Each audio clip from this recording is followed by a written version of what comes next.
I've ever heard. On ESPN New York and streaming live on YouTube. Oh, baby. 301.5 in the big city.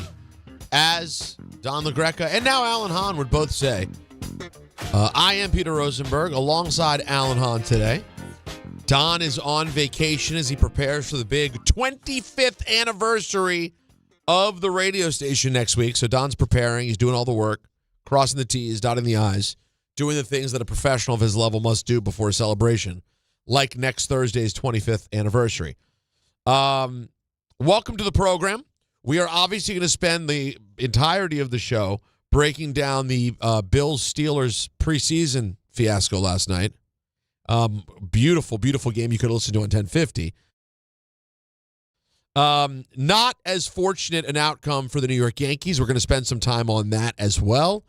But this is the thing that we were just discussing in our meeting is what do you say, though, when this is sort of what the whole thing is? We can get into it, and, you know, Don, obviously, as we know, is very passionate about the idea of Yankee fans being excited about, you know, what's possible. But the reality of the whole thing is that, Alan, any given night, they either hit or they don't hit. And if they don't hit, it is very hard to win, even if they have a good outing. But in this case, Garrett Cole gives up a bad homer, and it's not enough. So, like, while obviously we're going to talk some Yankees today, and certainly the Lombard situation now, 6 errors in 6 games, is a conversation that needs to be had. Yeah, not good. It does just start to get hard, Alan, because until we get there, you're just analyzing, hey, which version of them shows up on a given night? It's maddening, but that's kind of what it's been all season, right? And I thought lately it looked like some things were starting to turn with the offense, especially with some of the guys in the middle of the order that were starting to produce, that were struggling. But there are just times it just looks lifeless. And you got to credit pitching for that. You know, it's always the perspective. From the other side, it's like the pitching was great. But because you're waiting for hits to happen, and they don't happen, especially in big moments, it's frustrating. Cole looked like he was cruising, and then all of a sudden couldn't find the strike zone, and in a blink, it's 3-0. He just gives up a 2-run like that, and you could see the look on his face. So everything was fine, and then all of a sudden, just for a second, lost his control, and now you have what, you know, again, once they got the 2-run home run, I'm like, that might be a tough deficit for this offense to overcome today. Well, and that's the thing. On any given day, you know that's the case. And yeah. And those... I don't want to overreact, but it is kind of annoying. And again, that's what the Astros have become, that annoying team. They bother you. They're just annoying. For some reason, they stink all year, but they play you, and now all of a sudden they're the 27 Yankees. You know, that's the stuff that, as a fan, it bothers you. But I still don't hope that this weekend, this is it. Like tonight, I'm waiting for this Yankee team. We were trying to juice it up yesterday, right? And we did. We juiced it up, and then what did we get? Nothing. Eggs. Like, I'm waiting for somebody on this team to start just carrying themselves like what Jazz said about, I want to win a World Series. Okay, great. Act like it. Show me something. Like there needs to be more than just the shrug and on to the next game. September is around the corner. You play the Red Sox this weekend. You've got to send a message, but they're going to throw lefties at you. We know that all weekend. This is what they're going to do to you. There's no surprises that you're going. Like, you're not surprised by anything that's going to happen. So as a fan, sometimes there's moments in a season where you just want to see a team just kind of make a statement. And I think that's what this weekend needs to feel like, because we want to believe that this team can win a World Series. We feel there's an urgency of it, considering we don't know what's coming on the other side of this. From the winter on, when it comes to the CBA, collective bargaining, and a new system, and all the stuff that we don't know, the beyond, how long we'll have to wait for baseball after this. But also the fact that when you look at the American League, there is a path. If you can just get right, there's a path. But I want this team to start giving me something to believe in. So what would be the line for you? What is the statement? Is it 3 wins? Is it a sweep? What do you need for the statement? No fewer than 3. Don't you think? Well, yeah, it's certainly a split is not a statement. No. It's a nothing burger. And I get the idea that it's a day-night doubleheader. And I understand that it's hard to get two in a doubleheader and the whole thing. I know the math. I get that. But there are some times where I just feel like there just needs to be a little more urgency in this team. And that's what I want to see. I want to see it in their eyes. And I don't know if I saw it last night. I just saw a team that struggled to get hits and a lot of woe is me eye rolls after some bad at-bats because, I don't know. Baseball's a different sport than most of the others because in the other sports that we watch, there's a physicality that you can see a team bring to a game. In football, they're just hitting a little harder, right? They're getting to the quarterback a little bit faster. They're running their routes a little harder. In basketball, you could see a little more determination of finishing at the rim. Whatever it is, defensive intensity, you can see it. Hockey, same thing. Very easy in hockey. Team comes out and they're just hitting, and they're skating hard, like winning battles. Baseball's the one sport where, as fans, we just want to see some type of intensity. But where do you see it? You don't throw it harder. You don't swing harder, right? You just want to see a team that's just a lot more locked in. And last night just felt, remember I told you we're not in that point of the season where it's July, there's a lot of games left. You can't get too crazy. Last night felt like, this is just, it's late June game, let it go. No. There needs to be urgency in this team this entire weekend in the Bronx before they head out to the West Coast. Statement weekend right now. Because like I said, I have hope, but I need something to believe in. And I think the team's got to deliver it. And Peter, Michael Kay never, ever does the must-win game. Well, no, he's too literal a guy to do it. So he doesn't like it. I heard him say at the top of his show today. About what? With Schlittler on the mound and the Red Sox throwing a lefty who's just coming back from injury, this is a must-win. After losing. Michael Kay said that? Check the tape. Well, he might have said as close to a must-win as you can have, but he did use these words. Check the tape, top of the show. Wow. Because it stunned me. I was in the car. He's lost his mind. I love that he said it though. It's fun. It's a fun idea, but like the truth that we still have 30 games left here. But you know what? First of all, virtual. You know what I mean. It's kind of a virtual, kind of a it's not even a hypothetical. It does feel like you got to make a statement. I agree with that part. part. Set a tone with this win tonight. You got arguably your best pitcher on the mound. He hasn't been able to give you a lot of length lately. And you're going to need it out of your starters because this is going to be a tough bullpen weekend. Set a tone, get this win, and then you go into Saturday feeling like, okay, now we've gotten that loss to the Astros, which was a very, very limp loss. No one wants a limp loss. No. Trust me. We don't want that. No.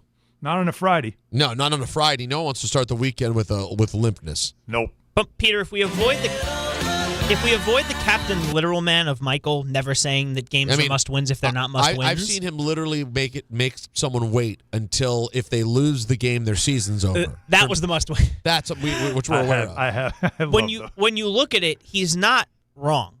You have your best pitcher on the mound. Yep. You have a doubleheader tomorrow, which no matter what the situation is, more often than not, you hope for a split. That's your best-case scenario. Right. Forget the fact that on top of the fact that it's a doubleheader, you might be getting Max Fried back, you might not. Even if you don't get Max Fried back, expect a lot of bullpen use tomorrow because even if Fried's back, he's on a pitch count, no matter what it is, however many pitches they're going to give him. And knowing the Red Sox, they will milk every count that they can to try and get that pitch count up to get to that bullpen that's also been labored and taxed. There you go. So you got to win that game. Even if you split best-case scenario, to get to the 3 that Allen says would be the statement, you still need to win on Sunday. Yep.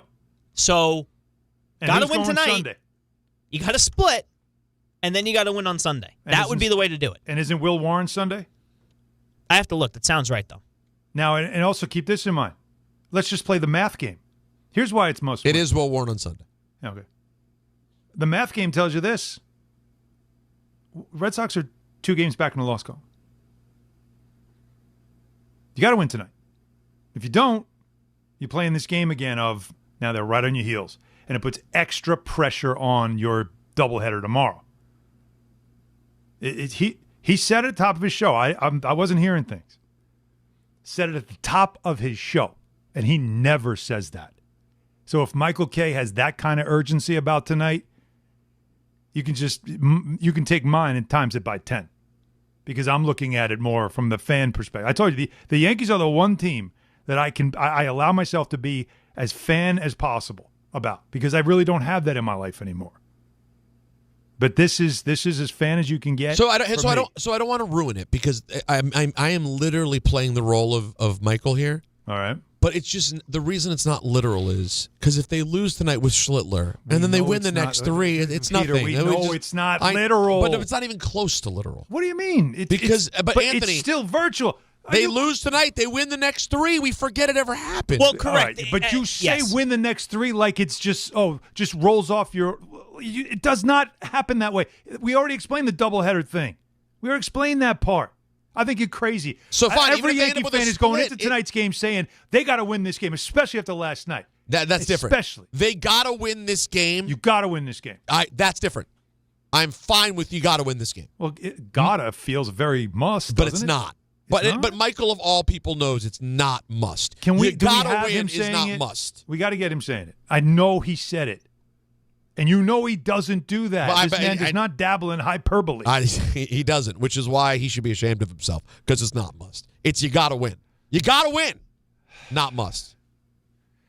There is no must. There is. I mean, it's just there's not a. It's too long a season. There's still too much season left for us to be talking about a must. You know what though? Yogi once said, "It's getting late early." It's getting late early. I knew out it. There. I knew it. It's getting late early out there.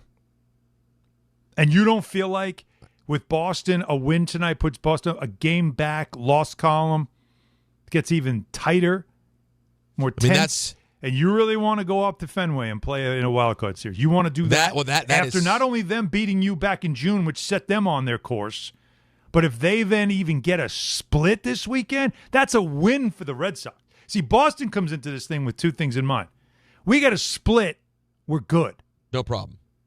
We take 3 out of 4, now we know the pressure's on them. And they're loving it. Now here's they have less. That's why for them there's a lot less riding on this, because they've already done the damage. You've got to pay it back now, and I don't feel like this Yankee team ever plays with the appropriate amount of urgency. Peter, I don't. That is a completely fair assessment of this team. We talked. Judge about has that. it in his eyes as he's sitting in that dugout. You could see it in his eyes. A couple of times they cut to him, and you could see his face. At times, like he can't wait to jump over that railing and get back on the field. You could see it. But they've got to make sure that whenever he is available to play and ready to go, that they're set up as best as possible. And I was told by another host on this show that the Yankees are in a great spot. They lose tonight, that great spot is now not even a good spot. Now it's a tenuous one. That's reality. Listen, it is a fair place to be. And, for me, on the outside of this, the one exciting thing is we are really, gearing up for a meaningful and what feels like it could be as exciting a Yankees-Red Sox series as there's been in some time. It just feels like there'd be extra juice this year, especially with Judge coming back. If Judge is back, the Red Sox went from nothing to something. The Yankees, of course, trying to hold on for home field advantage, but there's the potential for a really exciting series, which I know kind of makes you sick and want to throw up a little bit if you're a Yankee fan. But if you're just on the outside wanting to be entertained, I like that. But you know what? It already takes a little bit of the juice out of it. What's that? Game's on the Apple tonight. I know. Come on. I know. If there ever was the straw drop, the best usage for straw right. drop, it's when I tell you, oh yeah, the game's on the Apple tonight. I mean, I will be consuming the radio. Right, here's Michael K. Damn. From earlier on the radio station, the Ray Row, if you will. So you look at tonight's game, and you've got Cam Schlittler on the mound for the Yankees, and he'll be facing Patrick Sandoval, a left-handed pitcher coming back from injury, but he has a 1-2 record with a 4.5 ERA. This is the game. I never play this game. I used to argue with Don about it, but this is as close to a must-win as you could have. Boom. As For close. him? No. Okay. You know, As for him but to he still even hedged. toe that line. But he hedged. He hedged Of course because he he did, values because- the English language. because and he's you also can't Michael. Say, He's Michael. Oh, he's gutless. That's what you're saying. No. I'm not saying he's gutless. He's Michael. He has to be as literal as possible. He's a journalist. He's very careful with his words. He wants to make sure. But you heard it. He wanted so bad to cannonball, but he just dipped his foot in instead. Yeah. Couldn't But go. he still touched the water. Could not go full cannonball. He didn't go cannonball. He didn't go triple Lindy at all. There was no triple Lindy to be seen. But he still did, it's as close as you could get. Have you ever heard him go that far? You know him.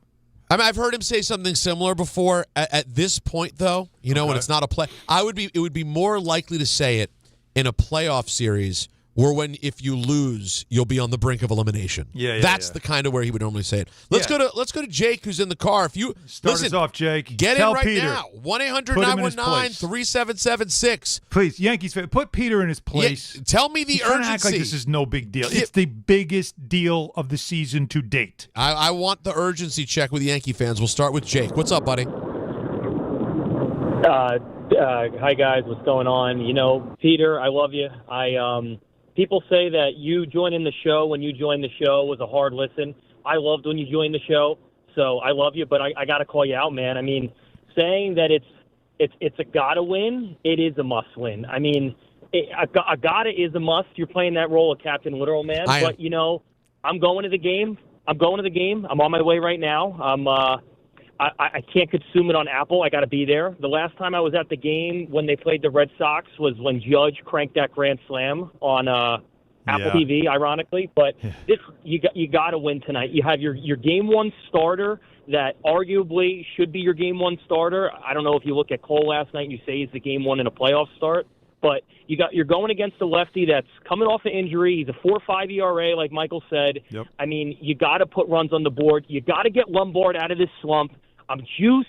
If he gets out of this slump tonight, you put one game behind you, then 2 games becomes 4 games, and 4 games becomes 5. Momentum. You got to win tonight. There you go. You got to win tonight. Jake's feeling it.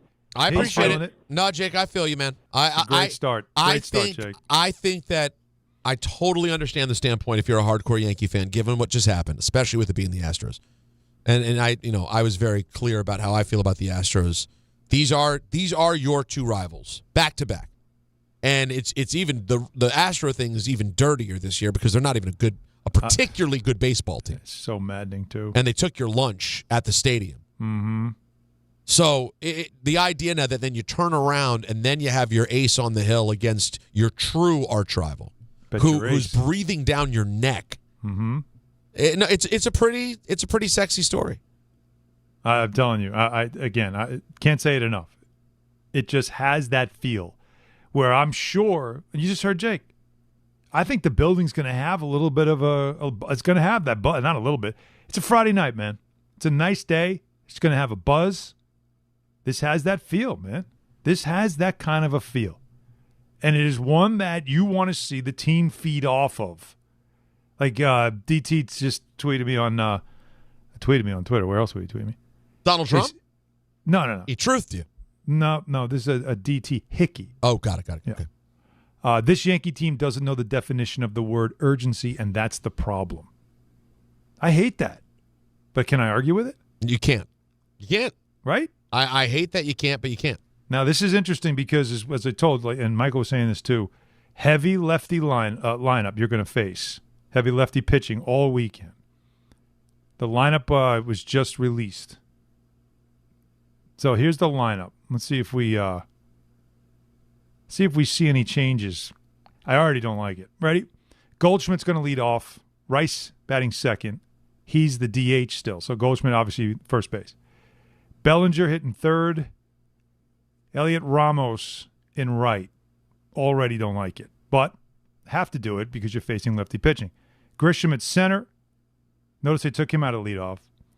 Lombard dropped to that. I believe he's in the 6th spot now. He was batting 5th for a while. He's in the 6th spot. Jazz. Caballero playing 3rd. Wells catching. Schlittler on the mound. So no Spencer Jones. He's been good. His defense has been very good. And Garcia, who's been excellent, also not in the lineup, but available, of course. So that's how they're starting out tonight. And these lineups are going to be interesting throughout the weekend because, again, we know Boston is just going to throw every lefty they have at the Yankees. So there's your lineup tonight. By the way, the Red Sox. You did a beautiful job. You should be proud of yourself. Your family should be proud of yourself. I didn't do it like as if I was trying to make the lineup announcement. Just breaking it down. Listen, only one other person could do a lineup better than you. No, that's not true. Covens, Havlick, Hahn, Schoen. Right. I may have mispronounced some of those names in there. I hope not. So what you're saying is that I'm just slightly better than an aging Ronald Reagan. Aaron Judge, the judger, the right fielder, number 99, batting second. Can we do that when we get to the playoffs? I guarantee Michael never liked to goof off when it comes to saying the lineups. Covens. I am down. But I do like the old-timey. I am down to provide that's a great way to keep me excited. I will provide your old-timey Yankee lineup. But I need you to come up with the most ridiculous nicknames. I will. And by the way, I'll do the work. I'll plan on it. You know what I'm saying? And I'll keep the nicknames. So it won't just be a Peter Rosenberg, Freddie Keehee improvisational exercise. Easy for you to say. That's right. easy for me to say. Mm-hmm. It'll be I'll get the nicknames. Love it. We'll come up with some sample-free music, obviously. Yeah. Some free music. Just a bed. Just a nice plain old bed. But of old-timey bed, though. We can but get an like old-timey, something, yeah. Old 1920s style. No, not that, man. No. We don't want it. No, we don't want it. That's the other baseball team. They get that. Your New York Mets. Which is so unfair. Well, they earned it this year. So, anyways, but you know what? I like that you just came up with that. Anthony, please write it down. I will stick to this. Yeah. Peter Rosenberg's every game, old-timey Yankee lineup throughout the playoffs. I will commit to it. And here's your goal. One of the silly old-timey nicknames you come up with suddenly sticks. Oh, that'd be great. Wouldn't that be amazing? I mean, it's tough because every name is with the Yankees, is just adding a Y, so it's hard to power through. But the old-timey nicknames, though, are like you said, that Judger. The Judger. You're doing stuff like... I thought I'd get the ball player to stick to Starling Marte, and it didn't work. The ball player? By the way, Joe Leo just walking out there. And it is a tool. Yeah, one of the great drops of the week. Great moment. And listen to this. And listen to this drop we have from Julian.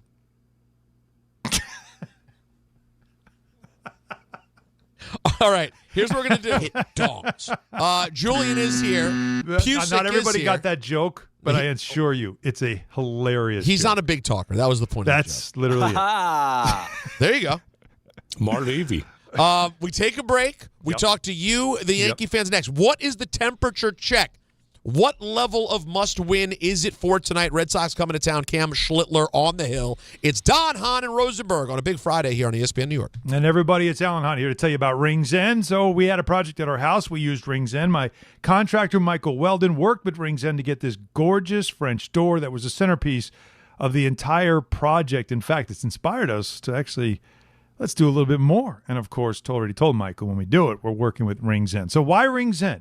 Well, because they work with pro contractors like my guy, Michael, who build and remodel for a living. So if the pros can trust them, I can trust them, and trust me, you can too. They have premium brands, not just in doors, windows, decking, paint, lumber. If you're redoing your kitchen, they have everything you need for kitchens as well. They have built-to-last high-end product lines that contractors rely on. They do it right so they don't have to do it over. The best thing about Rings End, they're not this big national chain. They have regional expertise. They are local, family-owned and operated since 1902. 124 years in business with deep Northeast roots supporting local builders and communities. They have regional, I said this already, they have regional expertise. They have 8 full-service lumber yards in Connecticut and Westchester County. See, it's so nice I had to say it twice. They also have 12 freestanding paint centers as well. Paint, trust me, easiest way to freshen up the house. A little Benjamin Moore, paint your room. Next thing you know, it just feels like you did a big project. And all you really did was a little bit of paint. They can help you with that too. And if you can't make it to a store or any locations, go ahead and shop online at ringsend.com. That's right. Just go to ringsend.com. Searching for the tastiest seltzer? Look no further. Neutral Vodka Seltzer is absolutely delicious. Made with real vodka and real juice, Neutral keeps it tasty with every sip. With flavors like peach, orange, strawberry, and pineapple, there's something for everyone. Neutral. Keep it tasty. Enjoy responsibly. Copyright 2026 Anheuser-Busch. Neutral flavored vodka and carbonation. 4.5% alcohol by volume. St. Louis, Missouri. Mornings with DiPietro and Rothenberg. Pastoroni, who do you look at as the most dangerous team? So I think the best way to look at that is who's got the highest ceiling. And I believe that if the Yankees are right, if Judge comes back and he's productive, but that's a giant if. If he's right, they still in a mediocre American League at the highest ceiling. DiPietro and Rothenberg. Morning 6 to 10 on ESPN New York and streaming live on YouTube. When care matters most, experience matters more. The Allure Group is redefining rehabilitation and long-term care across New York with 6 convenient locations. Their expert clinicians create personalized care plans to help you recover, rebuild, and get back to what matters most. From short-term rehab to long-term care, Allure is committed to comfort, dignity, and results. To learn more, visit allurecare.com. The Allure Group, where care meets compassion.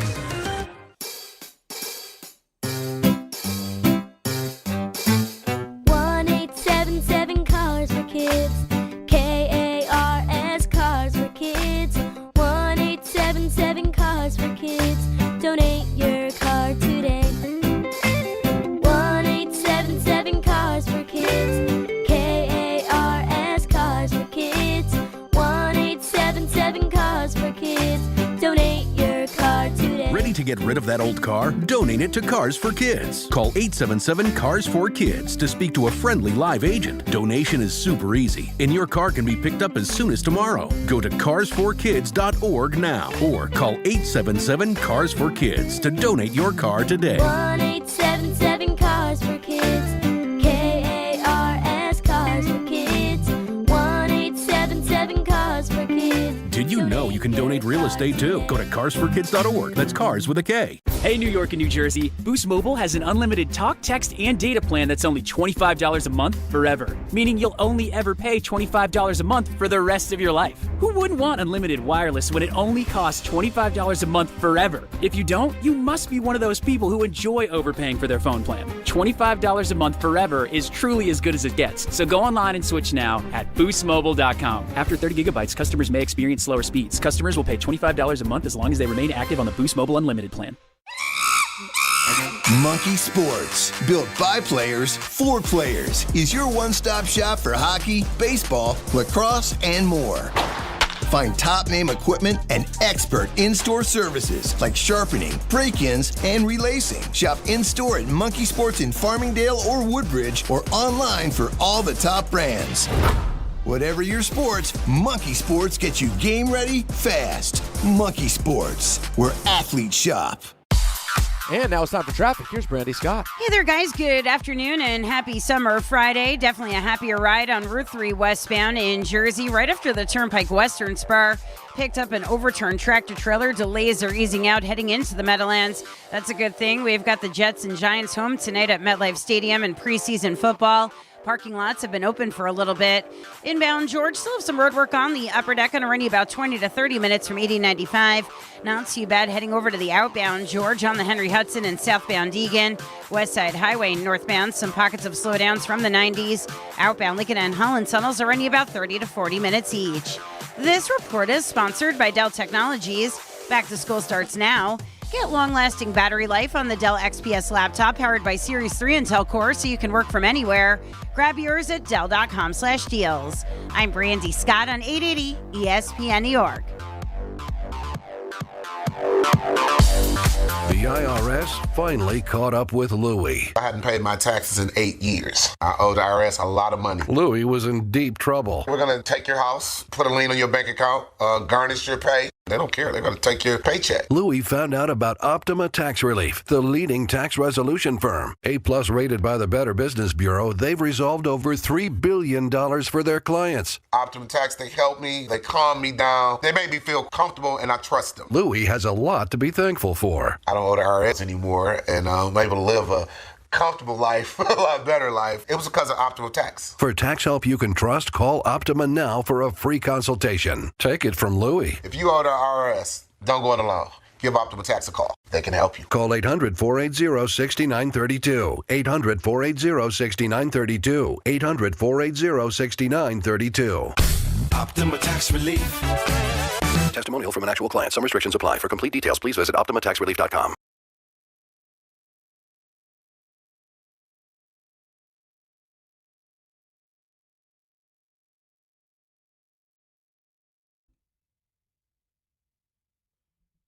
We're at the park, aren't we?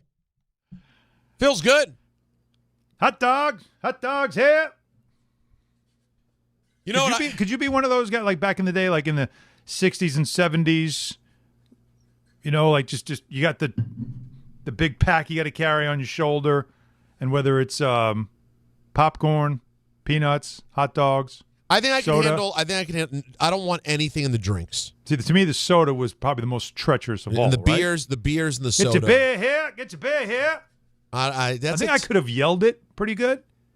I'll tell you what. It's a good hard way to earn a buck. You think? It's a lot of steps. Back before anybody was counting steps, these guys before were you're getting work. counting steps, you're getting steps. Right? And going up steps while holding things on your back, and then counting money and people passing. It's a lot, man. It's a lot I always going on. wondered too. Was there like if you were in, let's say, St. Louis, or maybe even in places more on the West Coast that didn't have that very classic New York accent, did they still have to sound that way though? You think they became like old timey British more? Beer here. I don't even know how to do. Cold beer here. That Like sounded you the had same. to sound like that. Sounded the same. That's what I mean, though. Like you had to. That was the vernacular. It was how you spoke it too. Yeah, I don't know how the Midwest beer guy sounds. Even though I've been to because beer here, get your beer here. Anybody want a beer? Beer here. Like it's just not as good. Well, it's like a Braves game you just went to. Well, Rangers perhaps. Maybe probably more of a Texas Rangers game, but it's not as good as just beer here. Oh well, how would Freddie do it? Freddie vomited in the first inning. Went home. All right, let's talk to you. 1-800-919-3776. We're discussing / debating just how must win, if at all, tonight's level of critical. Yeah, the level of critical in tonight's Yankees-Sox game after, of course, what happened the last couple of days with the Astros. Now you got 4 with the Red Sox, including the doubleheader on Sunday. And no Garcia in the lineup tonight because lefties. Let's start with Roberto in the Bronx. Bob, what do you got? Hello? Hey, buddy. Roberto. Big Roberto. Yeah, don't let him call you Bob. Just, no? Okay. Bob? He said hello. Keep going. That was it? All right, so long. Let's go to Keith in Raleigh. Hey, Keith. Hey, guys. Thanks for taking the call. Huge fan and love your podcast, Peter. Validate me. Oh, thanks, dude. I'm glad you're enjoying it. But the reason for the call is, doesn't tonight's lineup feel like last year, like when we didn't play Rice in Game 1 or because every of the year. lefties on the mound? Yes. And then he blows out that home run in the first inning. And you're not playing Garcia. He's got like 10 hits this week. Yep. Like, shouldn't Garcia be at first, Rice DHing, and using Goldschmidt sparingly? Like, play your best players to win. But isn't that, like, again, doesn't that go against what they feel? They're smarter than we are, Keith. So they don't believe in hot, which is a line I've heard for many years. Speaking of, analytics, but also especially the Yankees. They don't believe in somebody's on a roll. They don't believe in it. The Red Sox are going to throw a lot of lefties at you, and, well, we've got to react. That's what we've got to do. It's unfortunate, but that's just kind of how it is. And Goldschmidt's good against lefties. The numbers tell you that. And so you have to get him in the lineup. And what else do you do then? I don't disagree with it at all. Put my best, and you've got to deal with it. But that's not necessarily how the Yankees work. It is something to watch throughout obviously the weekend, and at some point when they bring in a righty, that's when you also adjust. But tonight, this is the lineup you're going to get.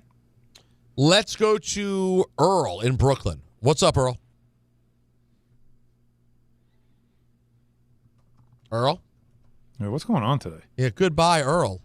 I want to go home. They're all here. They're all literally here. Yeah, we see you, Earl. Like Roberto said hello, and then we didn't hear him again. It's funny that those two calls were going to make such salient points. Well, how about it makes this one? sense that they didn't answer when you called them. Maybe this one will be good. Let's go to Frank in Syosset. What's up, Frank? Good afternoon, guys. Hey, Frank. Yeah, I'd go with Rosario at third tonight and Caballero at short. Lombard's a question mark to me. 6 games, 6 errors. Not only did he make physical. I'm sorry. Go ahead. No. Finish. I didn't realize you had one more point. Go ahead. No. Not only the physical. Not only did he make physical errors, he made mental errors. He overran second like a week ago. He got caught in a rundown. He also got picked off at second, not paying attention. Besides dropping the foul ball in foul territory, routine grounders and booting routine grounders. Cashman went out and got Garcia and Ramos during the trade deadline. He did not address the catcher position. He didn't address the bullpen. He didn't address shortstop. He knew they weren't happy with Volpe, obviously. Right. He's in the minor leagues. And, brings up a 21-year-old kid, I don't know how many, a handful of games, and putting him in a high pressure. You just got done saying how important these games are. Boston's coming down your back, and 4 games away from Tampa, and this is probably the biggest series of the season, and they want a 21-year-old with 6 errors in 6 days to play shortstop. And what has he done offensively? I don't know. His bat is a question mark. No, it is not. No, That's the one thing, Frank, I will argue with you, is that to me, his bat has not been a major. Now, was he 0 for 5 2 nights ago when they scored 9 runs and he wasn't part of it? Yeah, but you know what? He still found a way, like to get an R. Like I'm telling you, this guy gets on when he gets on base. He ends up scoring runs. He ends up doing something. I don't think the bat was the area I was the most concerned about. I thought it might take him a minute to really adjust. He's been good out of the gate. It's always going to catch up to him, and then he's got to adjust from here. He's still batting .265. Caballero steals also. That's after a bad. But Frank, after a bad week, he's still batting .265. Well, didn't I say Caballero's playing? He's playing third tonight, right? Yeah, but Frank just doesn't want Lombard on the field, and here's why. Because it's the errors. This is where we do overreact. Like I know I'm getting it because I said it when I first saw him. The eye test tells me this guy's got it. There's a confidence about him. He attacks the ground ball sometimes a little aggressively. It's starting to bite him because it's hitting him in the heel of the glove. The second time it's done that, where I think he's just going through it.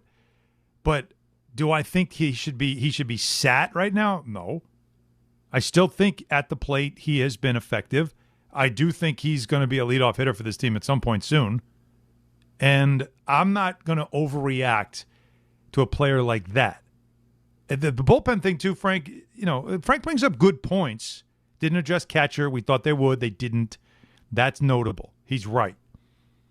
The bullpen, though, that we all agree every year they replenish it. He didn't this year because they feel like they're going to do that internally with the return of Schmidt and Heel and moving a couple of starters into the bullpen once we get into the playoffs. So they felt like, why give up assets on arms that we kind of already have internally? I can understand it, and we'll see if it ends up paying off. But you guys that want to put your crosshairs on Lombard right now, you're out of your mind. That's not a guy I am worried about. There's no if you just do a little bit of research on the kid, read about his story, read about what scouts have said about him for years, not just the last couple of months. Go back. He's got the right makeup to get through something like this and not melt down. The difference between him and Volpe are very obvious. Volpe, He had rabbit ears, he was thin-skinned, and he was emotional. He would melt down. This kid is not built that way. So I'm going to stick with him. I'm going to trust him. And also, if you have hope in this kid, which they obviously do, he was enough of an important prospect to them that they passed up on potentially other major things because they refused to move him.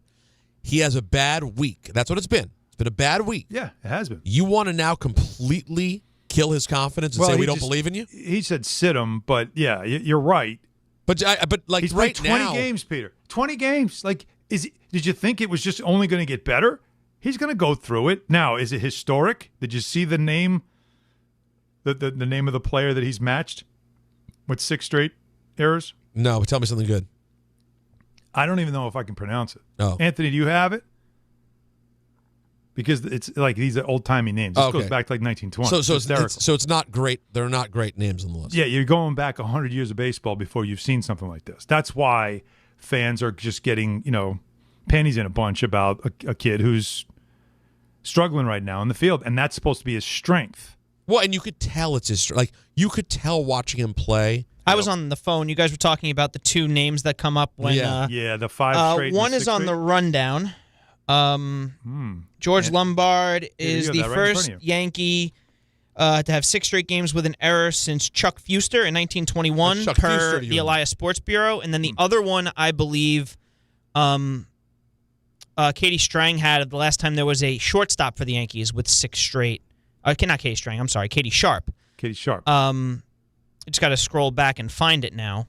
But the point is, it's a long time and it's not good. But it's a really funny name. I was trying to just make Peter laugh. Speaking of really funny, you know what I said? I know I'll have you here, Alan. I'm very confident. But I did not have the rest of the group, which made me sad. Oh. Last night, we were looking for a little haha, and I guess it popped up on HBO, so it was just like we just hit it, even though Natalie and I have both seen it and loved it. But I was really reminded of what a solid, not this generation, but last generation comedy this was. What a great movie Hall Pass is. When was the last time you watched Hall Pass?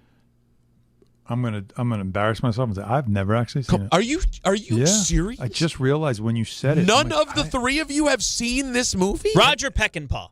That's it. Peckinpah. 1915. Well, I'll give you what. That's a hell Roger of Peckinpah. Have fun with that one, old timey Peter. Yeah. I don't even know what you do. Roger Persmickety Peckinpah. Peckinpah. But I can't believe none of you. Can you watch it tonight? Will you do? Honestly, I'm being serious. Will you do me a favor? I'm not leading you wrong. Baseball to consume tonight. It's until what time? The Yankees. He goes to bed after 10, Peter. Yeah. It's a 7 o'clock first pitch. No, it is. It's on the Apple too. Are you even watching on the Apple? Be honest. You know what to do? Well, I actually do have it. Are you definitely going to do it? Be honest. I have to watch it. Well, hold on. It's 4 games this weekend. Yeah, but I want to watch it. So and tomorrow, because Gracie, so Malloy volleyball began today. By the way, a big win this afternoon. They already played a game that counted. Yeah. One now, one coming up later, and there's 2 more tomorrow. And so I know at some point tomorrow I'll be consuming a lot of women's college volleyball. So you won't make this commitment for me. That's what you're saying. You don't want to commit. You're not willing to commit. I didn't say not willing. I do know I need to see. But it, anyone out there listening, please at least tweet me or call to corroborate what I'm saying. Hall Pass, just that good of the last 20. Look, if you miss just the outrageously. First of all, it's Farrelly Brothers, which I completely forgot. I completely forgot Hall Pass is a Farrelly Brothers movie. Okay. But on top of that, Owen Wilson, Sudeikis, just prime. Yeah. It is just. It's like. Hall Pass deserves to be in a Wedding Crashers conversation. Really? That level? I believe so. Okay. I 100%. Dude, they get a Hall Pass to be free from their wives for a week. And the first thing they do on the first... Yeah, you figure what the movie's about. On their first night, they go to Applebee's. It's just... And they do this brilliant thing where after each day, they hit the little Law and Order... And so you see them hunched over, all fat and bloated after eating Applebee's, and it's just like... And that was the whole day. That's all they did on day 1 was make it to Applebee's. It's just... Alan, I'm telling you, you're going to come back and go, thank you, Peter. Yeah. Thank you. That was a great, true comedy. No. Again, all people that I really like So, I'm looking at the cast right now. By the way, there's no reason why I Applegate? haven't seen this. Jenna Fisher? Big Applegate fan. Oh, dude, it's prime Applegate. It's so good. Yeah. I know she's had many primes, but I'll tell you one thing. And this whole conversation has made me feel pain, honestly. Oh, what do you do about pain when you feel it? Well, this summer I made a decision. I don't want to just live with pain. So I ran into Dr. Jay Shaw at one of our Knicks parties at Stout, and I said, Doc, what can I do? I'm having back pain when I wake up.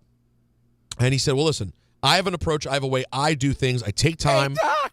We figure out what's going on. We build a treatment plan that's right for you. And then without jumping to surgery, we figure out what to do. So I jumped in the MRI machine, got going. I have one more MRI to get.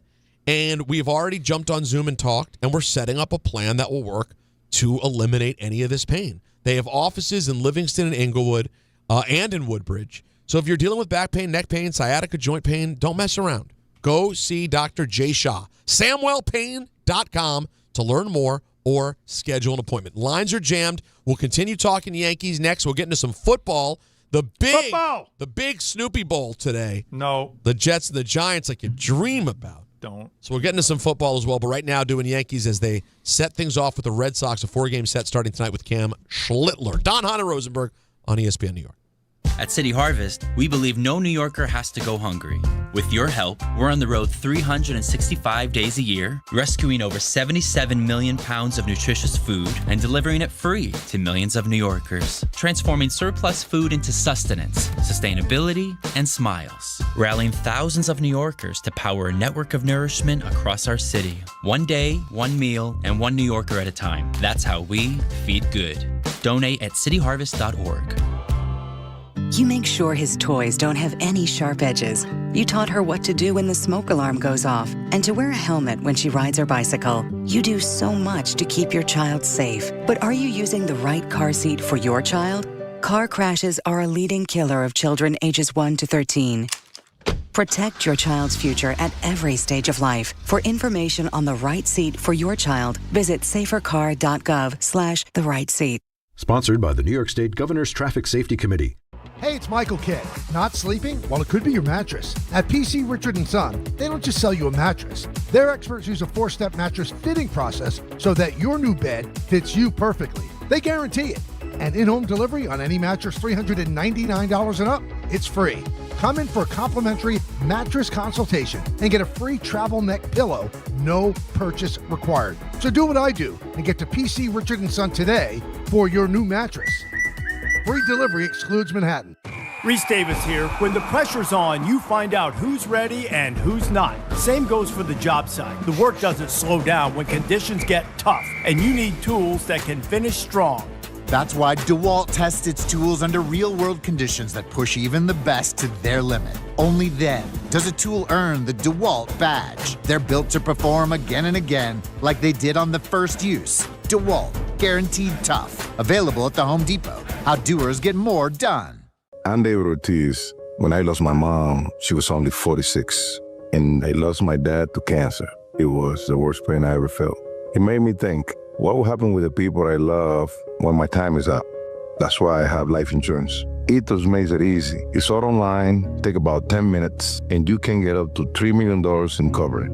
Get your free quote at ethos.com/game. That's ethos.com/game. Paid testimonial. Time spent on application may vary. Online health questions required. That's the ease at which you get information. You want it, you get it. Like that. Ask your phone. Group chat. Smartphone. You're always connected and informed in real time. No waiting. So if you're diabetic and still using finger sticks to read your blood sugar, what are you waiting for? Knowing your blood sugar levels instantly is important for managing diabetes. Call US Med at 888-665-0696. To learn more about continuous glucose monitors, a real-time instant method to track your blood glucose, US Med is an approved provider for Medicare and over 1,000 private insurers. And the best part? Call 888-665-0696 and we'll give you a free insurance benefits check today. So call 888-665-0696 today. That's 888-665-0696 and manage your diabetes as easy as... They built this station from the ground up. And now, For one afternoon, they're back together. Michael Kay and Don LaGreca, the two longest tenured voices in ESPN New York history, reunite for a special 2-hour broadcast celebrating 25 years of ESPN New York. 25 years. Two legends. One conversation you won't want to miss. Thursday, September 3rd from 1 to 3 p.m. right here on ESPN New York and streaming live on the ESPN New York YouTube channel.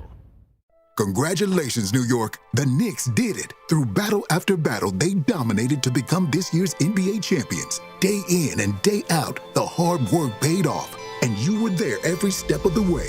Enjoy the crown. Own it, because this year is your year.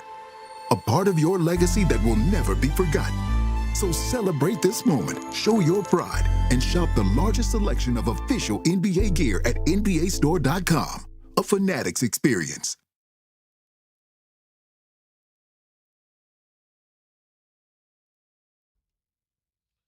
Oh, yeah. How about some weekend weather brought to you by Neutral? Only a few shore weekends left. Now, tomorrow, you got sunny with a high of 75, and Sunday, partly cloudy, high of 82.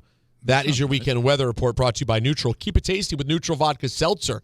Made with real vodka and real fruit juice. Enjoy responsibly. Sounds like a good weekend. By the way, Will Nick on Twitter said that Hall Pass sucked and you're nuts. By the way, that is someone who literally, tell me you don't know what I will bet my life on. Now, how about Your this? life, he said. No. There are very few things I'm confident in. All right. My taste in what makes a good comedy, I feel really good about it. Okay. You're confident in your judgment on comedy. I'm confident in anything related to me in comedy. Being comedic, enjoying comedic. Mm-hmm. Me and comedic are good. I'm good with the comedic. I don't understand what he watched. I don't know why I'm talking about this egg. What's the name of this person that you just brought up on the show? He actually has his a profile and everything. How many followers? Over 260. All right, so you could be a real human being. I mean, he's a real human being. And it's Celtics fan too. So a fellow. Let me tell you something. Celtic. Let me tell you something. Not mean anything to you? I'm sure me and Celtics fans don't see eye to eye in many things. You think? So, well, William was just letting me know not to worry about it. That I haven't seen it yet. No. But I do now have it bookmarked on Amazon. So by the way, it shouldn't be. This isn't worry. Don't worry. No. Worry. I just improved his life. Wow. He's going to get to have. I can't believe none of you. I'm Anthony. You're how old are you, Anthony? 32. If he's a damn, I think it was just 17 when it came out. I think it's it was 17 kind of comedy. I think it was a miss thing. It wasn't I refused to watch. Well, no. I didn't think that. You weren't drawing a line. It's the same though, because Farrelly and those guys, that's definitely my wheelhouse. You just did a Farrelly and them boys. I've never heard of it. Because Wedding Crashers is hilarious. If you're telling me it's like Wedding Crashers, I'm all in. It's in my wheelhouse. But they're the Farrelly brothers. I've never heard someone do Farrelly and them boys for two brothers of the same name. The Farrellys, I think that's what I said. The Farrellys and all them. Farrelly and them boys. Right. The Wilsons. Anything with the Wilsons in it, I'm good. You think Don will respond, Anthony? Is Don on actual vacation, or is he sitting around? I sent Don the Connor Hellebuck trade request yesterday, and he got back to me immediately. So I think he's around. I guarantee he's cutting the grass right now, 100%. He's got the earbuds in. He's listening to the show. He's cutting the grass. Can you tell him that Peter is waxing poetic about how much he loves the movie Hall Pass? No one here has seen it, and I want Don to weigh in. You got it. Thank you. I'm very curious to what he'll say. Right. Let's go back to the people here for a couple of calls at the end of the hour. Because people are, you know what, Alan? It speaks to the point earlier about how big tonight is. Because, I feel it.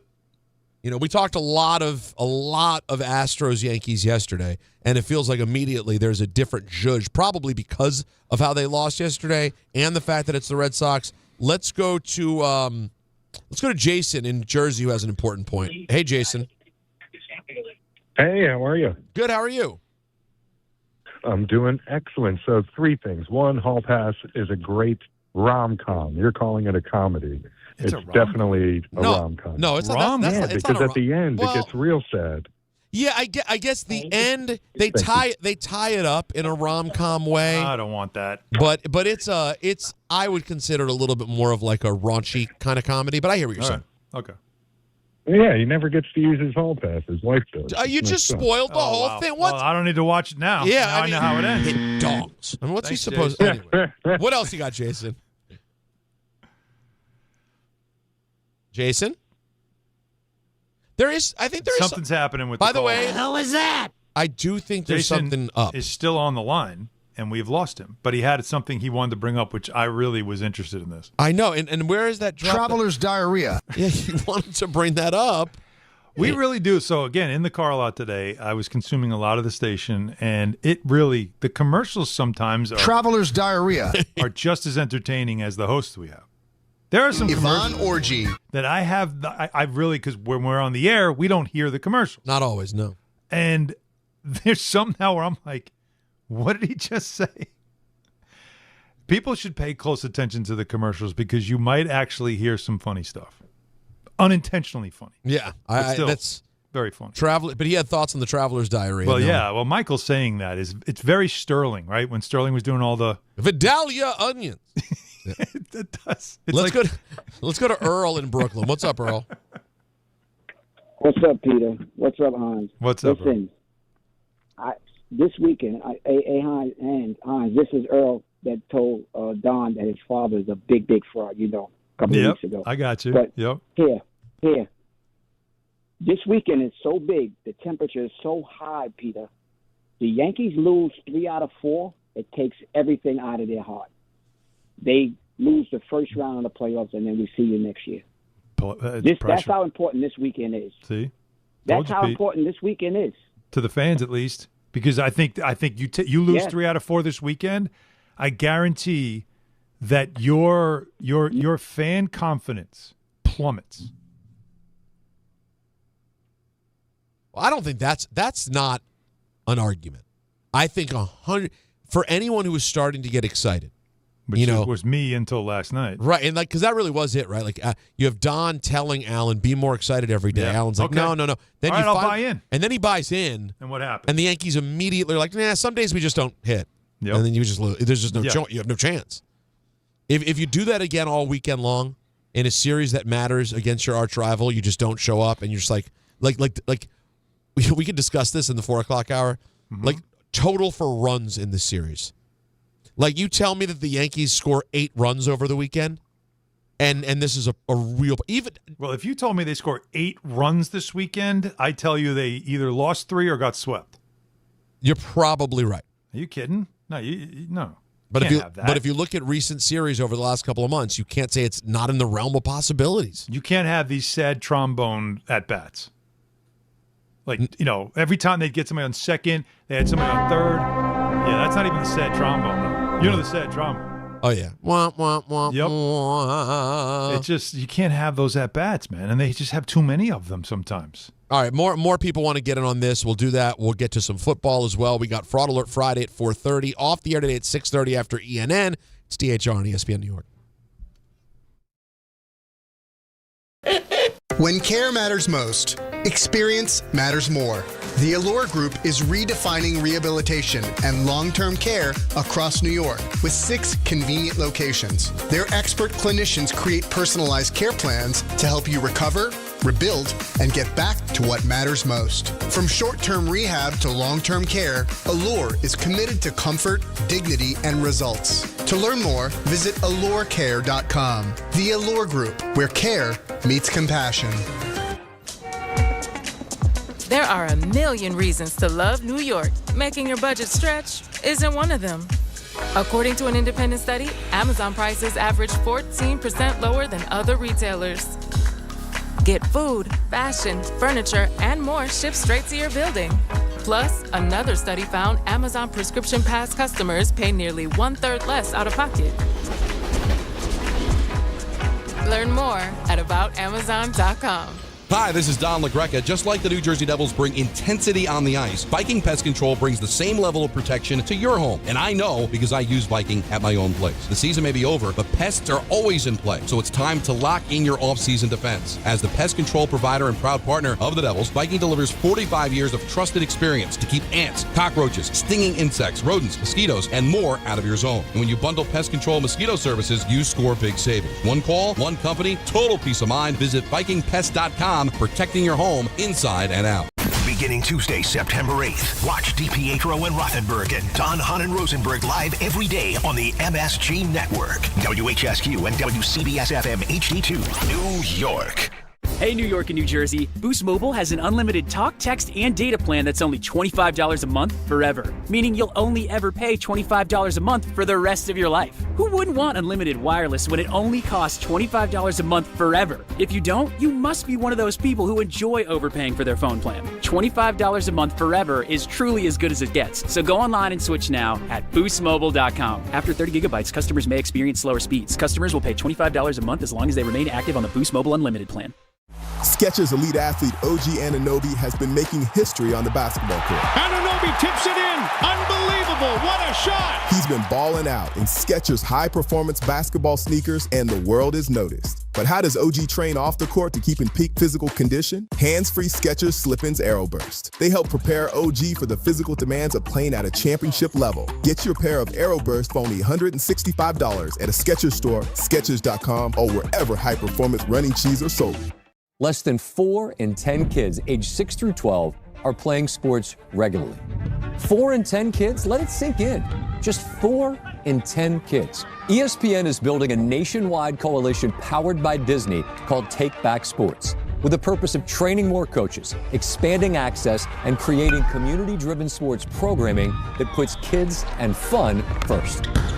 We're working on that story. We hope you'll join us. Visit takebacksports.org to learn more.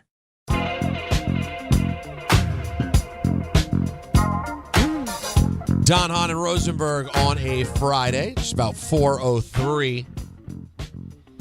ENN, 6 o'clock. We are out at 6:30 for Mets baseball. We are just, Alan, we are just a week and change away from the big MSG debut. Yeah. Excited for that. Looking forward to it. Trying to figure out, we'll always take audience participation in this. A guest that you would want, and it needs to have an MSG connection. Right, something makes sense. But on our first day on MSG, give me a guest that you're like, you guys got to get him on. Traveler's diarrhea. Oh, that's not it. Well, first of all, that's not I hope we don't have that. But like somebody like, you know what, on a day like that, a significant moment, something we have to have a significant guest. Wouldn't you say? Yeah, but I'm trying to think of what that looks like. No. Mar Levy. I mean, that would be interesting. Hahn Schoen. Can't. Love to, just can't. Why not? I don't believe he's with us. No, he just had his birthday. Did you just kill him? Remember I said it was his 92nd birthday. Hot dog. Benny Agbayani. It's getting to be more... McGovern, Democrat, for the people. Ballard. Well, that's realistic. Peter. Yeah. Luis Oosterhuizen. Wait, before you keep going, I need... You're a Celtic fan. He's dead? Ben. What year did he die? 6 years ago. No. Hahn Schoen. Are you sure he didn't just leave the booth 6 years ago? You're sure? When his birthday popped up the other day, it had the age with it. Okay. But like... We brought somebody back to life. It's what would have been. That's not nothing. Have his leg. But didn't you put it on the sheet? I did. I brought him back to life. You didn't... Did you realize it was posthumous? No. Okay. I have that power. So wait a minute. Okay. This is the reverse, though, of... Yeah, he brought him back to life. What Don did. Hahn Schoen. With Sidney Poitier. Yeah, Don killed Poitier. You resurrected Tommy Heinsohn.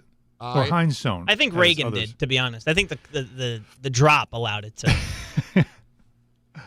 I don't know. How do you delicately do that on the air, though? Because it's the second time Peter's done it. And the first time was when he said the happy birthday thing. And it's like, I'm like saying to myself... Well, one was directly my fault. One, not entirely my fault. Right. But I was just thinking, like, can we just let it go? But then the second time, you have to then say, no. Well, no, I'm beloved Tommy Heinsohn, who gave his Tommy points after games. He was on the broadcast in Boston. You don't have to tell me that part, but I just didn't know he's been gone for 6 years. Yeah, Brian Scalabrine is essentially ended up replacing him. Yeah. Scal's very good at what he does up there. So. He's not Tommy Heinsohn, but no, he's doing a good job. That's unfortunate. Hahn. Nobody had any idea that Magic was going to die. When was that? When was that? That was I'm talking ESPN national, like Dave doing national shows. Yeah, it says 4/10/2019. Dave kills Magic Johnson. That is unfortunate that happened.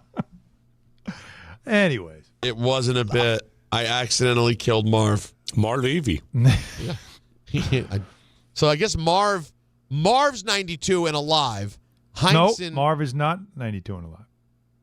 Marv's 100. Marv's 101. 101 and alive. Yeah. Wow, that's unreal. 101. Isn't it, though? So think about this. So Marv Levy's 101 and still going, and we've just lost 2 people in the past week at 80. That's the thing, man. Two like legendary names at the age of 80. But imagine like another 21 years of life. That's the really hard part about talking about old people passing. Yeah. Is because you hear 80 and you go, oh, 80, I mean, that's pretty old. But then you hear about 98 and you're like, well, 80's not that old. No. Especially like for Dolly, for example, like a rich 80.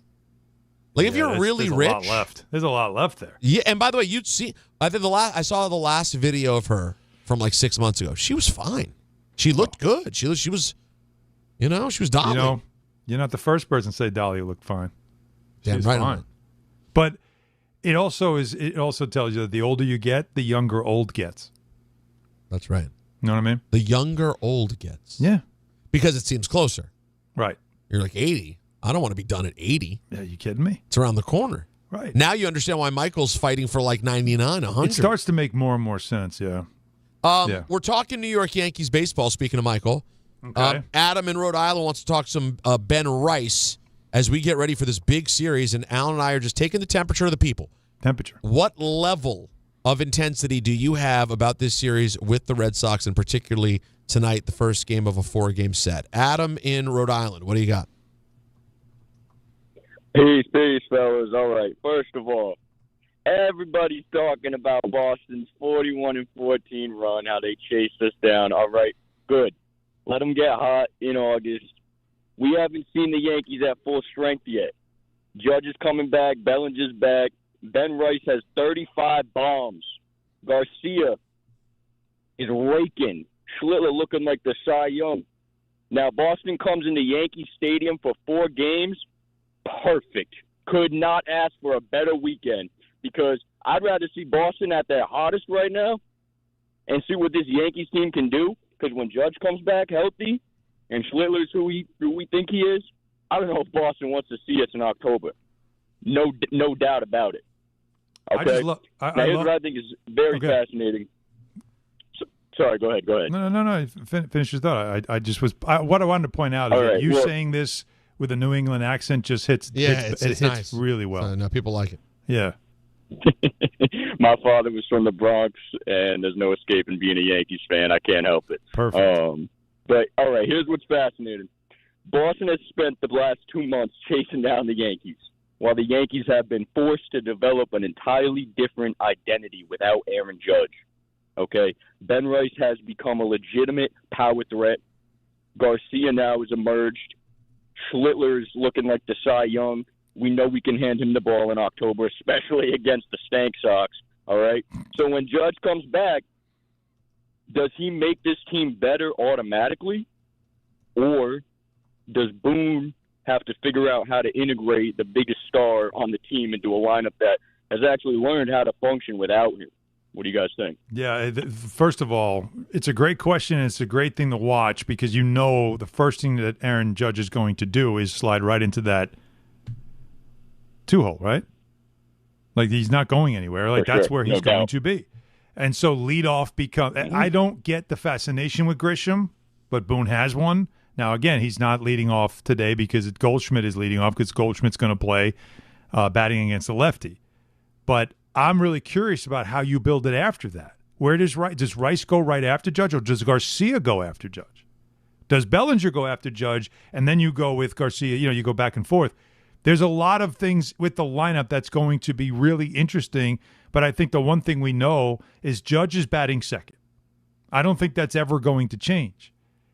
It's how they build it from there, and then the difference the Yankees look against lefties when he's in the lineup versus when he's not is tremendous. So that's the other thing also is, do you overreact like we're seeing tonight's lineup with no Garcia? No Garcia right now in the lineup tonight against lefties. So there's a lot on Boone's plate for him to do, because you could argue that Cashman has actually given him a very, I don't want to say versatile. That's probably not the right word to use. But there is a lot of power in this lineup, even without Stanton, when they're at full health. And it feels like, and especially with the starting pitching, Peter, if it's healthy, doesn't it? And Heyman's already told us Cashman's not going anywhere. He's 29 years in a row with a winning record. He's going to get an extension. He's probably going to get a raise and all that stuff. But it does set up for, with everything that's laid out for the Yankees, is there more pressure on Aaron Boone now than ever before? If there could be. Is there more pressure on Boone to get the lineup right, which he doesn't do by himself? He's helped. The numbers tell him what to do. But there's a lot of decisions for him to make, and he's got to make the right ones. And if he doesn't, all fingers point to the manager, not to the general manager. Fair? I think so. I think given the situation, listen, I think it'll affect everybody, but the fact of the matter is Cashman is untouchable. If someone is going to be touched at some point, it's going to be Boone. I think it's unfair. I think you got to both go. Because if you're going to, you can't blame Boone. I hear you, man. I hear you. I'm just so confident that it ain't happening with Cashman. I agree with you. I agree. And I agree with it not being fair either. Let's take a second on my guy G-Lo, George Lombard Jr., another error last night. Okay. That's 6 in 6 games. The first since, Pepe Le Pew or Pippi Longstocking, whoever you said it was. Right. And here's George. Have you ever gone through any stretch like this before? I mean, yeah, it's baseball, and there's going to be ups and downs on both sides of the ball. Yeah, I've definitely had my fair share of times or made my errors or whatever it is. It's part of the game, but going to have to bounce back and be better because can't keep having my pitchers have to get extra out. And he went on to talk about how he just needs to be better. Yeah, I don't know. It's something we're trying to figure out. Obviously, it's not acceptable. Can't happen at this level. If you make your pitchers have to get extra outs, and just makes it way harder on us. Other teams are going to capitalize. So yeah, something we're definitely going to have to clean up, and got to be better tomorrow. First of all, saying all the right things, handling it the right way, what you would expect. That's who he's been. I don't understand why but it does exist, because I think there's some people that don't like the notion of a lot of people like us, again, eyes that have watched professional sports for 3 decades, and not just from a TV, but actually, in the building, in the place, in the room, okay? And you see somebody, a young player, and how they carry themselves, and all you need to do is just say, yeah, I know what that looks like. And that kid's got it. And now all you want to see is just, all right, let's see it all come together. And it's never like they're not infallible. Any of these guys, they're not. They go through stuff. What you learn about them is how they go through it, because anyone can start out their career and just and it's easy at the beginning and they look great and it's fine. The hardest parts for a player is how they get through these depths. When you realize you're at the highest level of the sport, you're exposed, you're facing the biggest talents you're ever going to see with a billion eyes on you. How do you handle it? And so he's going through something right now. His strength is his fielding. And that's the part of his game that's really starting to struggle. Now, look, does he still make the dazzling play? Yes, he does. But this is now 6 straight games where a grounder will eat him up. And it's the second time I've seen him aggressively attack a sharp ground ball rather than let it come to him, and it's hit him in the heel of the glove, and he just misplays it. Here's the hard part. It's going to happen, and I want to see him fight through it. Me too, but let me ask the tough question, because I agree. Okay. So where do you draw the line? How far does this go where you say, hey? When you see it as an egregious error, not an aggressive error. I'll live with aggressive mistakes all the time. But Alan, what if it were, he's at 6. What if it gets to 9 games in a row? He's just every day he's kicking it. Well, at some point you got to figure out, is he just now fried and just needs a day? Remember, one of the biggest criticisms early on about Volpe is that they just didn't give him a day off. When he was struggling last year, remember last year?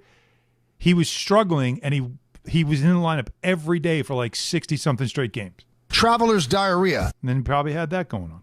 You never know. And if that happens, you got to sit. Well, I mean, you can't sit. Think about it. If you have that, you don't want to sit. Well, you don't want to. Yeah. Traveler's diarrhea. It's a great point. But I do.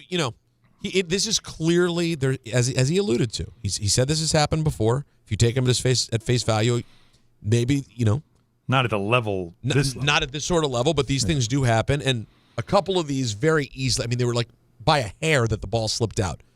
These are not, like you said, they're not egregious. Mm-hmm. He's just sort of kicking it around. And you can tell, like, it's not that he's not focused. It's just like he's overthinking, man. Whatever it is, yeah. But I just, there's something about him and his story from the many that I've read and the many quotes from everybody that's talked about him. There's just something about that I trust he's going to figure it out.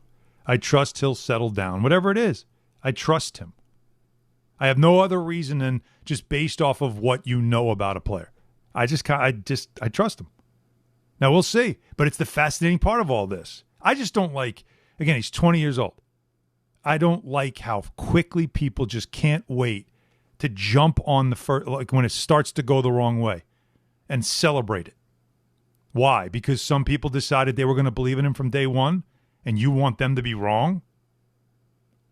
I'm trusting him. I'm sticking with it. You guys want to celebrate his mistakes? Go for it. I'm not going to tell you how to fan.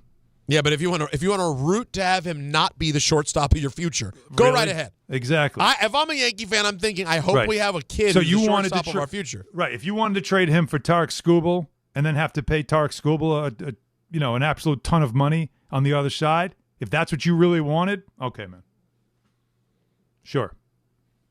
So you'd still have Volpe here then. You'd be happy with that. We'll see. I just, like I said, I don't like celebrating. I even did this, I think it was last year. Like, I didn't like the way fans were treating Volpe. I felt it was unfair.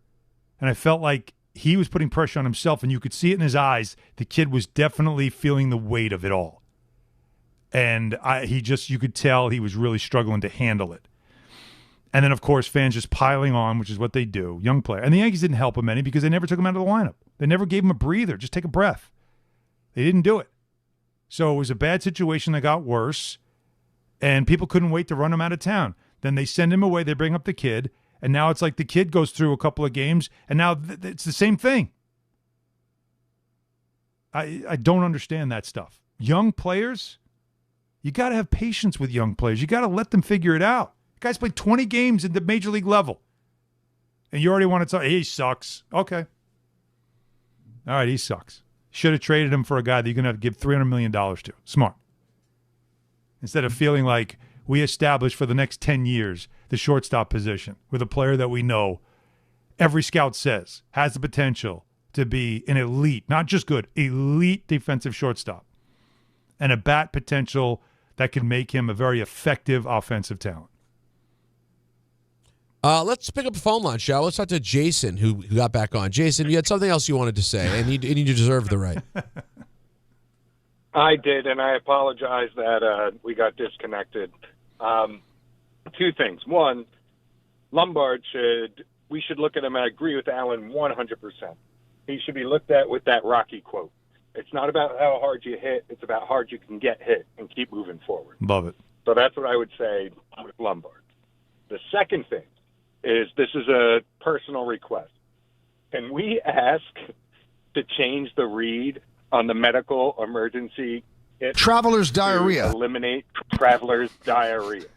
Traveler's diarrhea. Every time I hear that, I lose it. And I'm at work listening to you guys, and I hear traveler's diarrhea, and I just can't. Traveler's diarrhea. You know, here's the thing, Jason. Traveler's diarrhea. There you go. Have you ever traveled? Yeah. Oh, Yeah, okay, yeah, you've traveled. You've traveled. Have you ever had diarrhea? Yeah. Now, imagine I've if you were had diarrhea traveling many times. and you had diarrhea. It's that probably not a great combo? combination. But can't we say like stomach issues? Like traveler's diarrhea. No, it's very. it's the so read is very strong. specific. The partner wanted to make sure that we made it very Is specific. that a diagnosis though? Like that you dream about. you're diagnosed with traveler's diarrhea. Yeah, 'Cause as he goes opposed through, to like, not traveling diarrhea, which Yeah. I don't Goes know, through, man. Like all different actual diagnoses. Oh, wait, hold on. We have traveler's diarrhea. We have a definition. Thank you, Jason. What is the definition here, Anthony, of the travelers? I really wish it was more exciting, or not, I guess. Essentially, it's your stomach is upset because you eat and consume things in a different place than what you're used to, and your stomach doesn't know how to handle it. So it Traveler's diarrhea. gets it out of your system as quickly as humanly possible. And yes, thank you, Stephen A. That is diarrhea. Oh. That you dream And about. what Freddie's talking about was probably when he was up here coaching the offense. Right, travel. Yeah. And that's what happened. Sam in Bayonne has been waiting to get on. What's up, Sam? Good afternoon, gentlemen. Thank you so much for taking the call. Of course. Hey, Alan, it's been a while since we spoke, man. I just wanted to congratulate you as a fan for your team winning the championship. So congratulations, brother. I just wanted to get in on this hall pass. Oh, you're welcome, man. And from a fan of the Mets that's just seen misery, and you saw that with the Knicks, I just want to congratulate you, man. As far as this hall pass conversation, I wanted to get in on it really quick. It legitimately has, I think, Peter, tell me if you agree, at least 3 to 4 scenes where you're going to be holding your stomach in laughter, and a good amount of good laughs along the way. So, Peter, allow me to validate you. If you're utilizing your wedding seat chart, utilizing Old School and Wedding Crashers as the lead table, I would put Hall Pass at the end of 2, beginning of table 3. What do you think? Thank you for taking the call. I just wanted to get in on that. So that's a great conversation. I need to really think about this, and I need to think about are we talking about just specifically like 2000s era comedy? Because if we're talking 2000s era comedy, I might have it higher, bro. The holy S moments, like the 2 or 3 like really hammer funny moments they're up there, man. I've seen that movie a lot of times, and I laughed last night. Like I was straight up having a great time. And I should add, when they go to the Applebee's, their crew is like the main 2 guys, the co-stars of the movie are, as I said, Sudeikis and Owen Wilson. Also in their crew, it's 5 people. 1 guy, I don't know the name of the actor. But the other 2 are Stephen Merchant, who I love, the famous actor from The Office, Ricky Gervais' partner, and J.B. Smoove. That's who like rounds out the crew. It's such an epic crew, dude. Yeah. So I don't know. Movie tables on comedy that's an interesting proposition. We have a call on hold that I'm not answering, but I just laughed legitimately what the tagline is. Oh my God. Which is Joey saying, "My wife has traveler's diarrhea." Traveler's diarrhea. You should take it just because she's going to kill him. Joey, is this real, or you just wanted to say it? No, it's real, and thank you for preempting the crowd. No, traveler's diarrhea is a real thing. We're lucky enough we vacation once a year, and no, I never pack white for my wife. The second we get off that plane, stomach issues. Traveler's diarrhea. Every time you travel, your wife has stomach problems? Every time we travel. There was a family trip to Sesame Coast straight down I-95, and we had... God, I love the fact that he says, I never pack white for... She must love Joey. I had diarrhea that you dream about. All right, we closed out with Joey's wife's diarrhea. You know what? This is Friday. This is Friday like you dream about. And that takes us right to Fraud Alert Friday. If you want to call with a Fraud Alert question, you can do so, 1-800-919-3776. But we'll get to the emails in a minute. And then, Alan, we should get to the football of it all before it's all said and done, too. So we'll make some time for some Giants and Jets and some expectations as we close into 2 weeks before the regular season right here on ESPN New York. There you were, surrounded by fans. Everybody remembers the game. Nobody remembers the guy coughing behind you. Till a few days later, at 2 a.m., you wake up with a fever and your throat's on fire. Now what? Urgent care? Closed. ER? Slammed. Telehealth? Maybe, but the pharmacy's closed. You needed a medical emergency kit. These aren't first aid kits. They contain essential prescriptions used for over 30 common conditions. Sinus and ear infection, UTIs, stomach bugs, traveler's diarrhea, and more on hand before you need them. Use your doctor-developed guidebook to select the right prescription or call their telemedicine doctor standing by. It's like an urgent care and drugstore at home. When you're sick, traveling, or stranded, you'll wish you'd ordered a medical emergency kit. Order online in minutes and it's shipped to your door. And save $45 with my promo code 880 at urgentcarekit.com/880. That's promo code 880 at urgentcarekit.com/880. Hey Yankees and Knicks fans, come out to Yankee Stadium on Friday, September 25th and be ready to receive a very special giveaway. It's Josh Hart Yankees Bobblehead Night, presented by Delta Airlines. The first 18,000 guests will receive a Josh Hart Yankees bobblehead. Again, don't miss Josh Hart Yankees Bobblehead Night, presented by Delta Airlines when the Yankees face the Orioles on Friday, September 25th. For tickets, log on to yankees.com/tickets. This is the Michael K. Show. You hear people saying, that's why Yankees should have got a reliever. Well, they tried. Everybody wanted George Lombard Jr., one of their top prospects. Would you have wanted to give up George Lombard Jr.? Oh, they should have gotten Mason Miller. Not available. They should have got Morajan. Not available. They did try. They knew they needed another arm in the bullpen, but you can't bankrupt your system to get another arm in the bullpen. The Michael K. Show, weekdays at 1 on ESPN New York and streaming live on YouTube. Presented by the Parisman Firm. When you manage an active facility, disruption is not an option. Tricon Construction specializes in healthcare, commercial, and industrial environments where work needs to happen without shutting operations down. That takes detailed planning, clear communication, and safe, disciplined execution. Because when patients are inside, tenants are working, or production has to keep moving, every decision matters. Tricon understands how to work around your business professionally, safely, and efficiently. For complex work inside active facilities, choose Tricon Construction. Visit triconbuilds.com.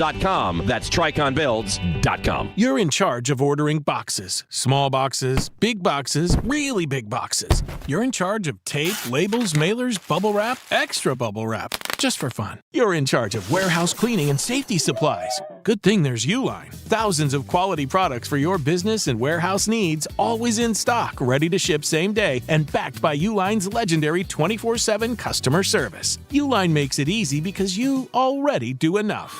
Uline, we warehouse for you.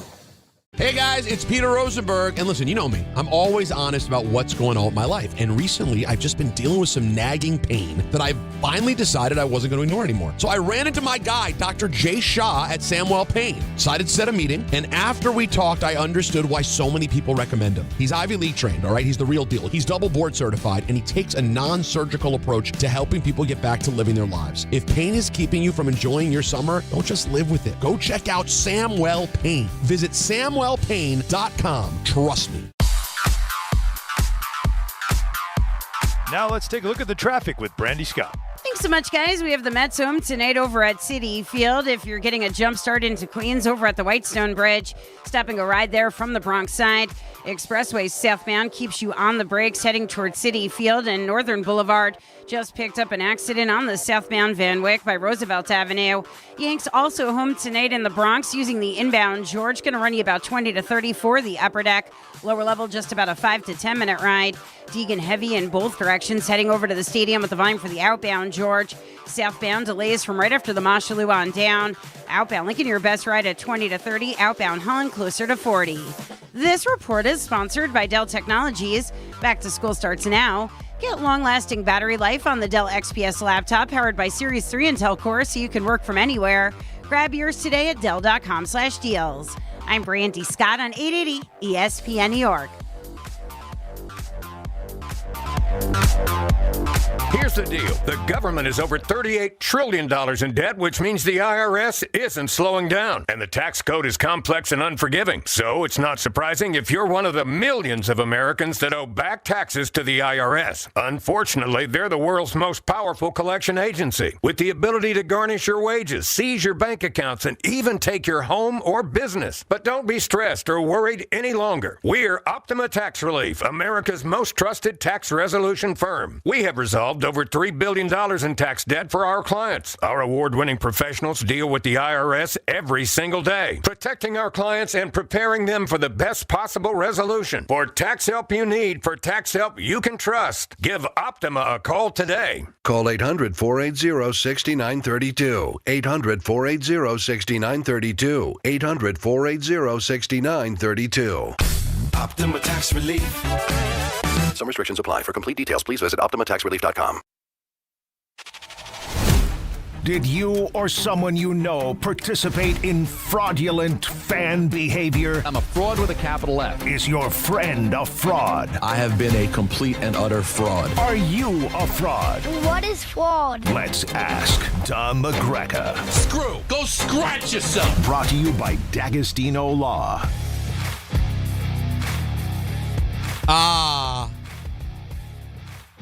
Welcome to Fraud Alert Friday, brought to you by D'Agostino Law. D'Agostino. So many things to get into for Fraud Alert Friday. I think we have to start here before I get to some of the emails. Did you see this press conference, Alan? Press conference. The new Seahawks owner? Oh, my. Vinod Khosla. Let's hear a little bit from his press conference. This is the new Seahawks owner.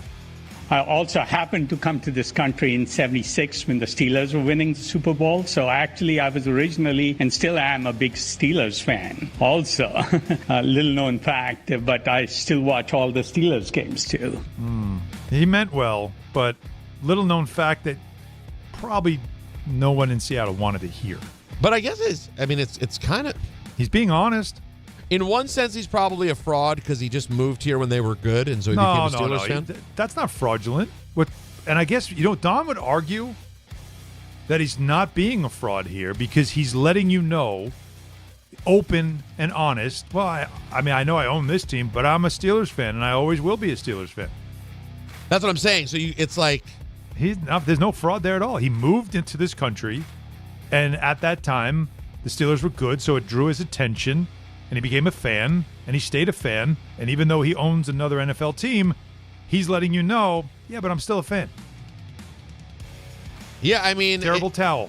Waving it all the time. It is pretty... Wipe your tears with it, Seahawks fans. And hey, I own the team, so... Right. What are you going to do about it? I actually think it's kind of the opposite of fraud. What do you mean? I think it's sort of anti-fraud. That's what I mean. I mean, the fact that he's keeping it that real... And it's like, yeah, I had the privilege to buy a team now. And I did it. Now let's go to the other part. Now that we all agree that it's not fraudulent at all. He's actually being very honest and upfront. He's being that guy, though, Peter, if we're going to use a segment from another day. Because, as I always say, whenever something stupid is said at the podium, there's a PR guy nearby that is face-palming.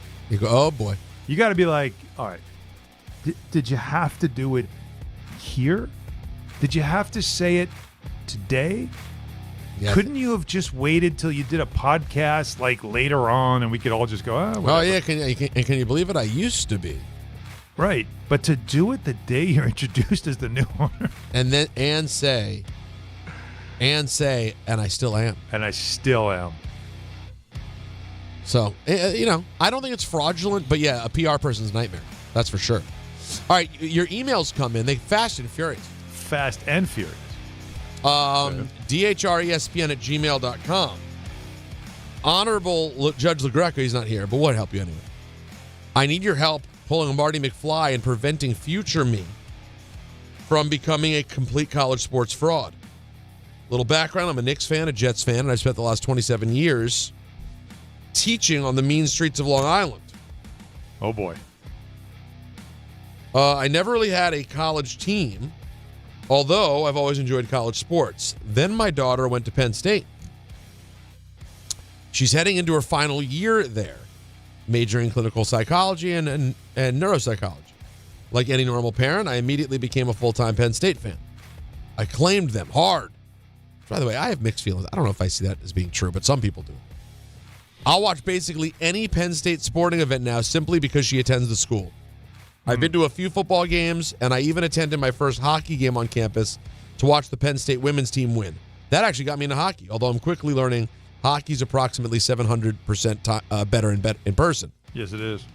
Here's where my future problem begins. My youngest daughter is also a brainiac and seems to be heading towards a major university, hopefully with some scholarship money attached.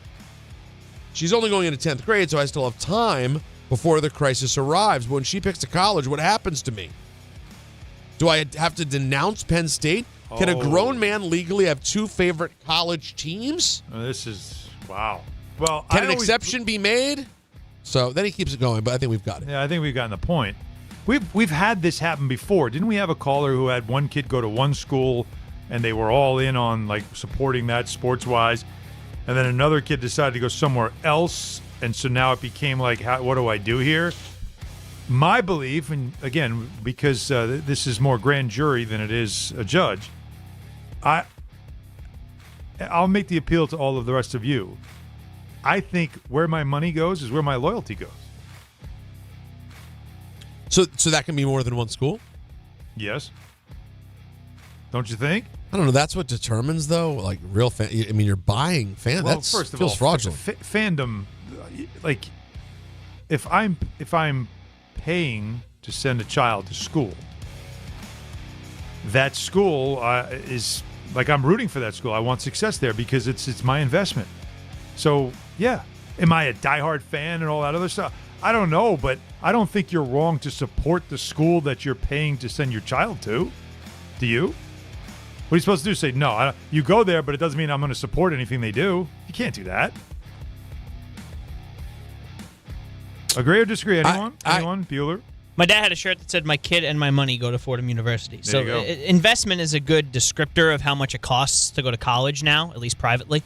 Yeah. And Don has, as we know, Peter and Alan, softened on the thought of you can't have multiple college teams. You have to go to the school. Like, college rooting is so different. It's just such a different animal that Don has. It really is. The judge has had to put in some amendments in the fraud court for it. So I don't know if this reaches the level of fraud. And I think Don would agree. Oh, okay. Peter? It seems that everyone's spoken. If you have different kids going to different schools and you're pulling for both schools, it feels like we're going no fraud. D'Agostino. I mean, now, listen, I didn't know how much fans went like hard for college teams until our family friends one of the kids went to Michigan. Mm-hmm. And when she went to Michigan, her parents went crazy. They went all in. Now, I think part of it may be that the parents, one is a Patriots fan from Boston and one is a Commander fan from Washington. So this got to be their team together. Maybe that was also part of it. Like, will you all root for Michigan? Yeah. But, parents pick and choose because their other daughter went to Emory. No one said anything because Emory doesn't have any teams that anyone cares about. I don't even know if Emory has a field. They do have teams, yes, they do. Is that true? Yes. Emory has teams? Yes. How do you know that? Isn't it Division III? It feels like it. Traveler's diarrhea. Well, I guess I could find out. My nephew now goes there. Yeah, it's Division III. Yeah, they're the Eagles. The Emory Eagles? Yeah. Oh, like you dream about. I believe, if I'm not mistaken, they are in a similar conference with NYU, maybe? Oh, the Raging Violets or whatever they're called? Purple. Are they the Purple Violets? Yeah. I think I'm right. I think it's the NYU conference there. All right. There's a lot of really good schools in this conference. The UAA. Oh, the UAA. Yeah, it's real deal. I mean, Carnegie Mellon. Oh boy, you got some big ones. Okay, this is a follow-up from last week. Matt says that at the risk of being held in contempt, he wants to write a follow-up on the judgment last Friday about him naming his kitten Astro. Oh, here we go. If you remember, they named the kitten Astro. And Don lost it. And Don was like, you didn't realize that you're a Yankee fan and you named your kitten Astro? Fraud. Right. How do you not know that if you're really... Did he get mad? Who, Don? Yeah. Yes, of course. Yeah, he had some passion. Oh, that's right. Anthony wasn't here. I was not here. No, Don, he actually almost went into a rage. That sounds like something he'd get because very it really upset set him off. Because it's like, how can you tell me you're a diehard Yankee fan and just saying Astro didn't make you think, oh, there's no way I'm ever using that name? But they were doing the Jetsons thing, right? Yeah, it was a the dog Astro that they liked so much. They wanted to carry. Right. Okay. And they thought it was a cute name. Now, I'm not going to go into the whole thing here. He goes into a lot of different questions, but he says, let me ask you a question. Is it fraudulent for a Commanders fan to have a dog named Bear? Ooh, well, is it no? Is it fraudulent for a Knicks fan to have a dog named Kobe? No. Why? No, they're not rivals. There's no rivalry there. Well, Kobe was very respectful to the Garden and to the Knicks. I mean, he also ate you for lunch on many occasions. I also don't think that sometimes. You guys know my stance on the Astro thing. So. Well, the Astros aren't a rival? No, just not to the point like that I'm not going to name my cat. Right. Don really took it to another level. But why would Bear have any impact on Commanders / Redskins? Well, I mean, they're another team. Yeah, but they're another team. In fact, it's not like what if I named it? If you Bear had a was dog named Cowboy. Cowboy or Dak or something like that. Eagle. Yeah. If you owned an eagle. Astro, Magnesium, Anunoby, Wang Cat. He had diarrhea. Like, there was a lot of things you could have done there. I still say, though, since he used Anunoby, it means he's a Knicks fan. Why not just name the cat Cat with a K? Because it's special. It is the better move. But, I mean, what's done is done. It is done. It's over. And now you are the judge cannot reverse the decision. And not only that, you said it, and guess what? Oh, wow. You're being held in contempt. Oh, no. Now he's in contempt. Yeah, now this could, I don't know what happens with contempt. Get him out of the courtroom. But it's not what you want. Appeal denied. Sentence doubled. That is Fraud Alert Friday, brought to you by D'Agostino Law. 35 years getting accident victims and Social Security disability clients every dollar they deserve. Offices in New York and New Jersey. Sure. 1-800-BITE-BACK, 1-800-248-3222. D'Agostino Law, bite back. D'Agostino. We still have a lot of Ray-Row left to do. Phone calls, talking to you guys next. 1-800-919-3776. And then in the 5 o'clock hour, got to jump into some football, the Giants and Jets of it all. We have an important question to ask fans of both teams in terms of expectations around both the Giants and the Jets. And then, of course, ENN at 6 o'clock, right here on Don, Hahn, and Rosenberg. ESPN New York and MSG Network are joining forces. Big news, Jazz hands. Start your mornings with DiPietro and Rothenberg, live on the MSG Network. Then stick around for Don, Hahn, and Rosenberg, live on MSG every afternoon. We are beyond excited to start simulcasting on MSG Networks. So think about this for a quick second. You got us in the morning 6 to 10. You got our afternoon show 3 to 7. And then right after that, you're talking Knicks, you're talking Rangers. Yo, yeah. You wake up, you pop it on again, and there we are, waiting for you. Good morning. ESPN New York and MSG Network, together like never before. It all starts Tuesday, September 8th. Prizes, flyaways, even cash money. You want it? We've got it. Find a list of all contests and official rules by visiting ESPNNewYorkContests.com. That's ESPNNewYorkContests.com. Hey, it's Alan Hahn. Upgrade your outdoor living space with TimberTech, the #1 brand in premium decking from Rings End. Picture this, a deck that's the highlight of your backyard, turning heads season after season. Now, imagine 20, 30 years later. It's still going strong. And here's the best part. You haven't spent a moment sanding, staining, or sealing it. Visit your local Rings End for the stunning real wood looks of TimberTech decking, paired with the kind of durability that only advanced engineering can deliver. Backed by industry-leading warranties, TimberTech is the decking that performs for decades. Ask for it locally at Rings End. They built this station from the ground up. And now, for one afternoon, they're back together. Michael Kay and Don LaGreca, the two longest tenured voices in ESPN New York history, reunite for a special 2-hour broadcast celebrating 25 years of ESPN New York. 25 years. Two legends. One conversation you won't want to miss. Thursday, September 3rd from 1 to 3 p.m. right here on ESPN New York and streaming live on the ESPN New York YouTube channel. The U.S. Open Tennis Championships are underway, and you can still get in on the excitement. Grab a $30 grounds pass for the Finals Fan Fest, September 12th and 13th in Louis Armstrong Stadium. Experience celebrity arrivals and star-studded viewing parties, hosted by actress and comedian Yvonne Orji and The Bachelor's Joey Grazadeh, plus live DJ sets from Tinks, Lucas, and Summer House's Kyle Cook. Get tickets now at usopen.org.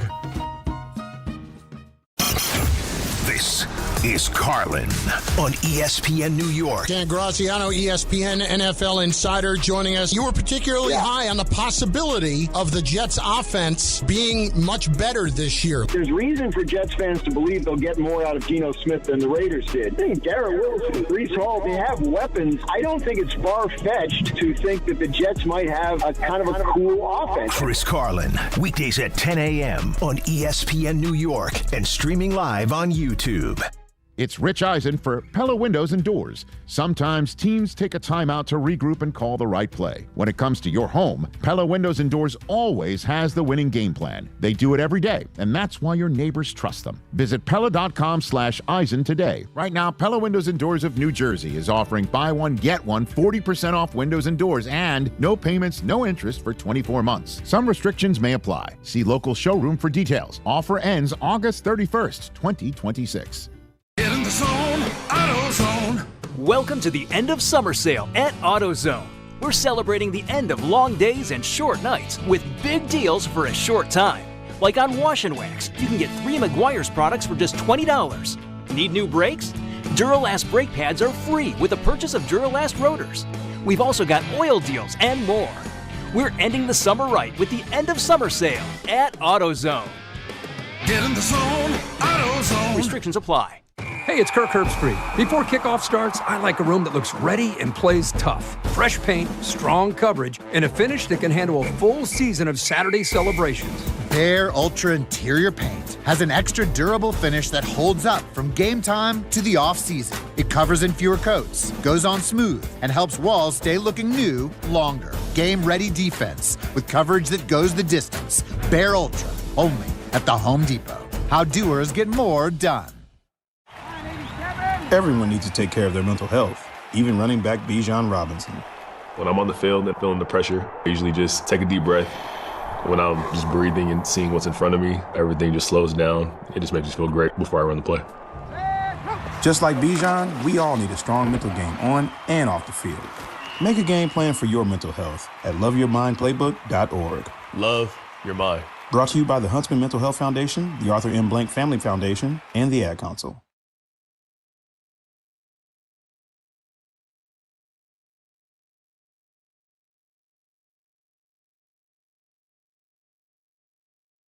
Oh, yeah, baby.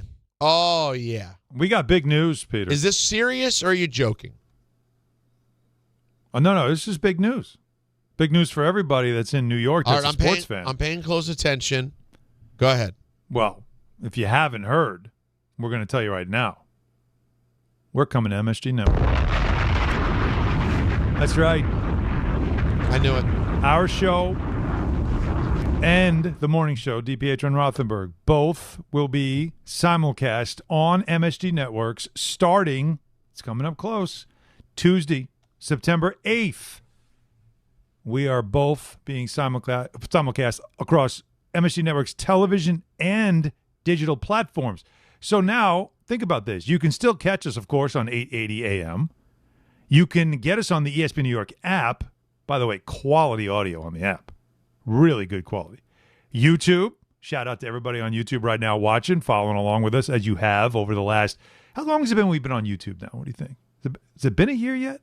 No. Not yet, but it's close. It's some time, though, which is great.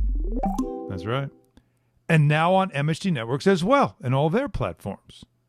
So it gives our show now even more reach to serve our fans who are trying to find us wherever they can. So don't miss out. It all starts September 8th on MSG Networks. That's right, everybody. We're coming home. We're coming home. We're coming home. Can't wait. Yeah. Mar Levy. Maybe we'll get him. Can't sing. I know that. Not allowed. Don didn't get back on Hall Pass? Told you he's cutting the grass. He might be cutting the grass, yeah. I'm telling you he's cutting the grass. Is this like Alan, is this a Bart situation? Like instead of Felicia Rashad, do I have to send like a hockey? Yeah. Like, did you see the Chicklets interview with JT Miller and Vincent Trocheck? Oh, by the way, Pierre has a question about Hall Pass. How about, or send him, Matt Martin talked about Matthew Schaefer for the 15th millionth time. What was it like having him live in your house? I think Matt Martin's done enough of those interviews. Every time the guy does an appearance, it's all they talk about. So give him that one and then say, oh, by the way. See, I don't know if you know this, Peter, but anytime we wanted to get Bart's attention, because he was not a guy that responded a lot when you texted him. Oh, sorry. You always have to call him. Okay, that's tough. But there's times like, you just send out a text. And so anytime you wanted a response in our old show group chat, we would always put a photo of Felicia Rashad because he absolutely loves her.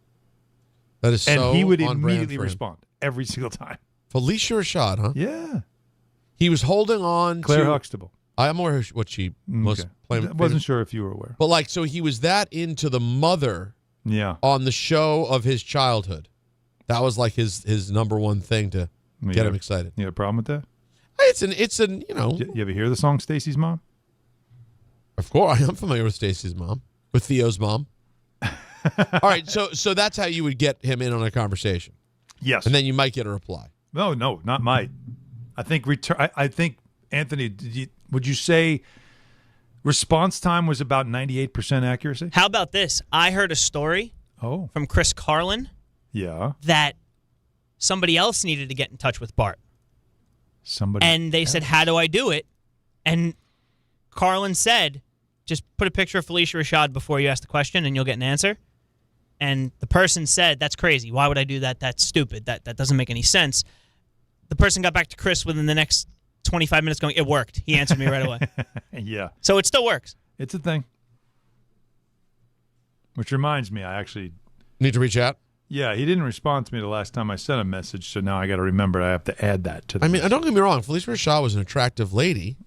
It remains such. And I'm sure remains such, but just that to be like your number one that gets your attention is... Well, it's not number one, but it gets his attention. It's one. So there could have been others. Yeah. No question. Let's go to someone who always gets my attention, Emily in L.A. Hey, Emily. Hello, friends. Hello, friends. Hello, friends. This show today is really unhinged, but I feel honored to be on here and to talk about traveler's diarrhea. Oh, is this a PSA? Traveler's diarrhea. Well, I am plagued with the opposite of traveler's diarrhea. Traveler's constipation. The grass. Traveler's constipation. Traveler's diarrhea. And wow. And I don't know where the grass is greener. You know what I'm saying? If you had a choice, you're saying, which would you rather? What ordeal would you rather put up with? What would you rather have? And I'm currently traveling right now back to Los Angeles from the Backstreet Boys concert in the Sphere. Was it good? There's a lot to unpack here. Well, but by the way, I there's just need a lot to know. to unpack. Are you No pun intended. No pun intended there, Peter. Oh, no. I bet This is a short travel, but the Sphere is insane. If you can go, please go. The show is insane. They are insane. I want to go back. It was that good. Incredible. Yep. Worth the constipation. Worth the constipation. Oh no! And to be honest, where the bathrooms are located, like if you're up in the seats, like the 200s, the 300s, which is where really the good seats are, so you can experience the whole thing. Yeah, that's what everyone says. You're not leaving. You're not leaving to go to the bathroom. So give me the traveler's constipation. You know what? Yeah. It's a great take. It's a great take from you. Thank you, Emily. You're welcome here anytime. Oh, yeah. That was a great call. Sharing all of that. She likes to share. No, she's a sharer. Well, listen, it's easier to share about the constipation than it is the other thing, the diarrhea, I think. Oh, no. Traveler's diarrhea. You're going to miss most of the show. Now, I did deal with what she was talking about when I went to Riyadh. Why? Just a lot of it was just like you're in the air for a long time, and then when you get there, your body's completely turned around in terms of when you're eating. So like any sort of pattern that you have is completely gone. Right, so it messes you up because you're now eating at times that are not. You know what I'm saying? So you're just you're upside down. Yeah. So your usual morning evacuation is now suddenly like evening. Sure, and that just messes you up. I get it. It's just Yep. But thank you very much. I did not think we'd do this much diarrhea talk today. Well, again, you hear it a lot. People are probably like going, what is that? Yeah, diarrhea. And then what we're getting is people saying, no, that's a real thing people deal with. And it's giving us a sensitivity to it instead of just sitting there giggling about it. Yeah, no, we're above that. I had diarrhea. Oh, that you dream about. Freddie's not above it. Let's get into football, speaking of Freddie. Let's do it. So if you are a football fan, Jets, Giants, or otherwise, we have some questions to ask, some things to discuss. We'll do it next, right here on DHR. When care matters most, experience matters more. The Allure Group is redefining rehabilitation and long-term care across New York with 6 convenient locations. Their expert clinicians create personalized care plans to help you recover, rebuild, and get back to what matters most. From short-term rehab to long-term care, Allure is committed to comfort, dignity, and results. To learn more, visit allurecare.com. The Allure Group, where care meets compassion. Calling hard seltzer lovers. Searching for the tastiest seltzer? Look no further. Neutral Vodka Seltzer is absolutely delicious. Made with real vodka and real juice, Neutral keeps it tasty with every sip. With flavors like peach, orange, strawberry, and pineapple, there's something for everyone. Neutral. Keep it tasty. Enjoy responsibly. Copyright 2026 Anheuser-Busch. Neutral flavored vodka and carbonation. 4.5% alcohol by volume. St. Louis, Missouri. Summer isn't over yet. On Saturday, August 29th, the Red Bulls face the Philadelphia Union at Sports Illustrated Stadium for Anime Night, presented by New Jersey Lottery. Arrive early for the Boulevard at 4 p.m. for food trucks, games, family fun, and a free matchday poster while supplies last. When gates open, fans can grab one of 10,000 UGO card packs. Kickoff is at 7:30 p.m. Bring your crew and make it a night to remember. Get tickets at NewYorkRedBulls.com. If you've been injured in an accident that wasn't your fault, then you need a lawyer who knows New York's unique personal injury and workers' compensation laws. At the Parisman Firm, they have decades of experience handling all types of accident cases and a proven track record of delivering huge results. Their team has already recovered nearly $1 billion for injured New Yorkers. From construction to car accidents and slips and falls, they've got you covered. Call the Parisman Firm now at 718-WORKERS, where your case is their cause. Get the justice you deserve today. And now it's time for traffic. Here's Brandy Scott. Thanks, guys. We're going to start off in Jersey. Jets and Giants are home over at MetLife Stadium for preseason football. Parking lots have been open for a while. You're packed on the Turnpike Western Spur southbound heading into the Meadowlands. Yanks are home tonight in the Bronx if you're getting a jump start using the inbound George. Stick with the lower deck. That's about a 15 to 20-minute ride. Upper level going to run you about 40 minutes. Just picked up a crash underneath the apartments. Deegan packed in both directions, heading over to the stadium with the volume for the outbound George. Outbound Lincoln are running about 20 minutes. Outbound Holland closer to a 40-minute ride. Mets are also home tonight over at Citi Field. Stop and go at the Whitestone Bridge getting into Queens. You're backed up onto the Bronx side. This report is sponsored by Dell Technologies. Back to school starts now. Get long-lasting battery life on the Dell XPS laptop powered by Series 3 Intel Core so you can work from anywhere. Grab yours today at Dell.com/deals. I'm Brandy Scott on 880 ESPN New York. My name is Whitney Allen, and I'm a widow. My husband, Ryan, died. We never thought we'd ever have to use life insurance, but the unexpected happened. With Ethos, signing up was fast and 100% online. You can get a quote in seconds, apply in minutes, and get same-day coverage. No medical exams, and you can get up to $3 million worth of coverage. I'm grateful we were prepared. Get your free quote at ethos.com/play. That's ethos.com/play. Paid spokesperson. Time spent on application may vary. Online health questions required. Less than 4 in 10 kids aged 6 through 12 are playing sports regularly.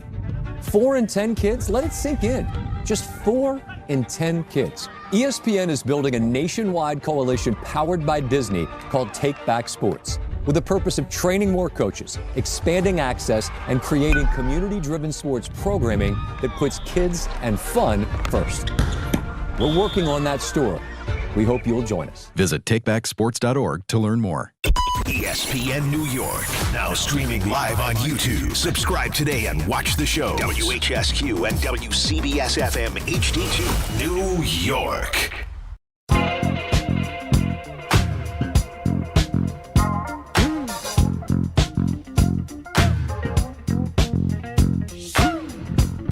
Like you dream about. Yep.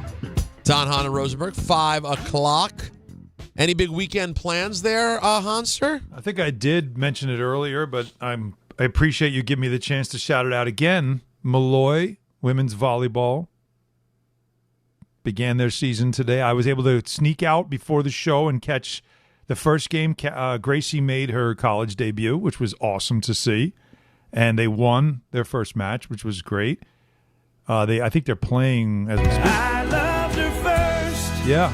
I held her first. Another college career begins. So tomorrow there's more games, and I'm gonna enjoy that.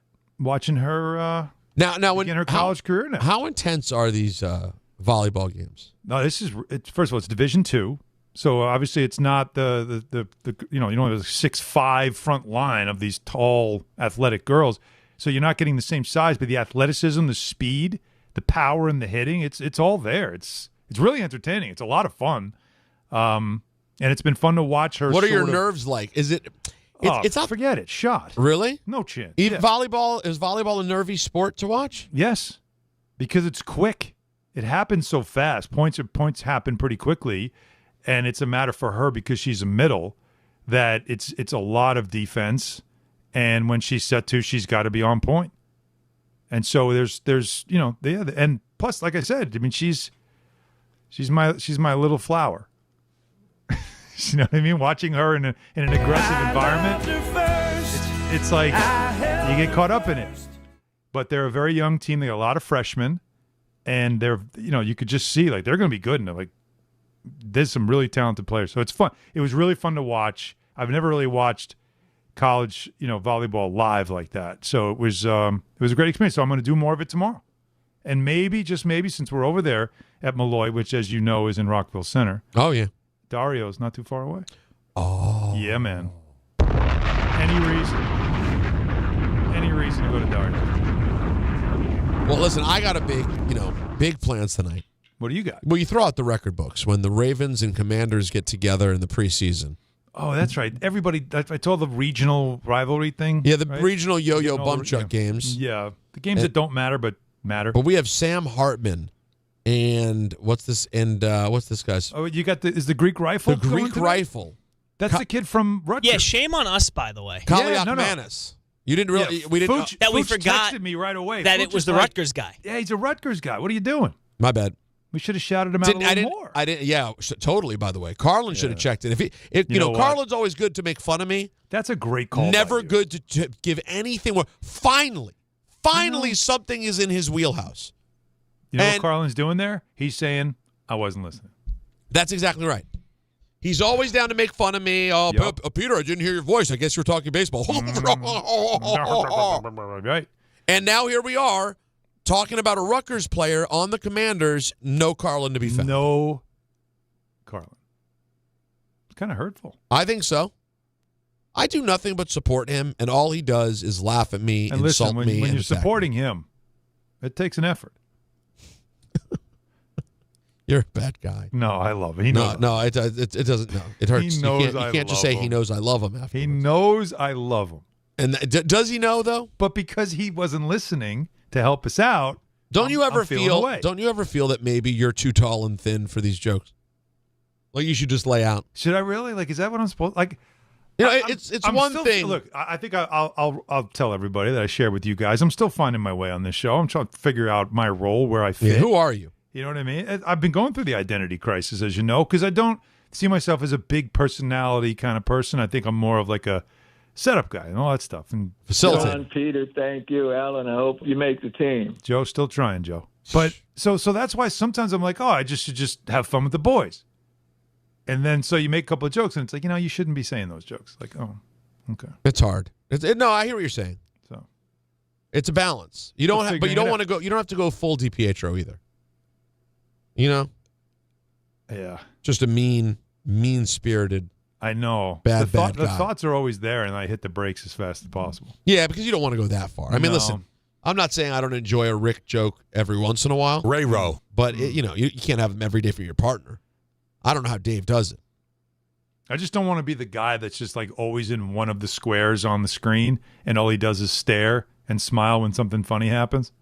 No, that's Peter's really job. Contributes. Here's Carlin. That was the Carlin joke. Isn't that Peter's job? Well, no, Peter's when job you're talking baseball, looking down at his phone. At his phone, or there's an empty chair, or the empty chair, the very rare empty chair. Oh, look at I mean, well, it depends on my bathroom pattern for that day. Now, in all seriousness, I am not. Traveler's diarrhea. Yeah, well, that's a great point. I'm not going to be locked in to football tonight. What level of interest? I know you were going to be locked into the Yankees. You are not throwing on the Snoopy Bowl, not even for a second. It's one of those and the problem is because it's on the Apple, it's a really difficult transition. There's no last channel button. I told you it's my favorite. It's my favorite thing about sports consuming. It's the last channel button. You're very versatile. You could bounce around. Like you're agile. There's no agility when something's on streaming, and then I got to now go back to the cable box to get to what's it on 2 or 4, right? We have the choice of Jet or Giant broadcast, so it's very difficult to do. So the check-in that you would do during commercial breaks, not as easy. Am I going second screen, iPad, next to me on the couch? Absolutely not. Not happening. No. I mean, I'll watch it back. I will DVR. No, you won't. Watch back if something happens that's reasonable. Okay, there we go. All right. Like, thank you for telling the truth. If there's something that everybody's like, this was amazing, or this, maybe. But what really is there tonight, other than, in my opinion, tonight is the last night Aaron Glenn doesn't feel the heat under his feet. Because it's a preseason game and no one really has a lot. There's nothing riding on it, all that. But from this point forward, after tonight, I think it's 500 degrees. I think he goes right into the boiling water. And I hate it. I don't think it's fair to him. We talked to Keyshawn Johnson yesterday about a lot of things involving Aaron Glenn. But I think it's a reality that we are facing. So the significance of tonight is really more of what he's doing tonight as a coach. It's the last time he can just kind of like coach the game and just think about players and developing and who I want to keep and all that stuff, because from this point forward, he is under it. I mean, he is not under it. He's the flames are under his feet, and it's only going to continue to get hotter if you don't see it with your eyes. The record might not show it early because of their schedule, but you've got to see something that looks different about this Jet team. Otherwise, that Tomlin report that La Canfora had and all the stuff about Woody's looking into things and all, that gets louder and louder because there is, unfortunately, in year 2 for this coach, I think the Jet fan patience meter is like at 1, which means it'll be 0 if they get off to a bad start. That's where we're at. Geno Smith, whether Klubnik plays, like tonight you'll want to see Klubnik just finish out a strong preseason. There's one thing to keep an eye on just to make sure. He's been almost immaculate. It's been good to see. He's going to be the backup quarterback. If something happens to Geno, a rookie from the 4th round, he's going to be the player. He's your quarterback. They have no depth at that position. So you really need to see, him finish off a strong preseason. But I think the only story that anybody's going to be talking about, especially in the first month of the season, is the Jets coach and the Jets coaching staff and whether or not this team looks like they're heading in the right direction. Because we all know last year it did not. They went off a cliff. It was noticeable, and Glenn had to admit that he didn't hire the right coaches and he had to change up his coaching staff. That's it.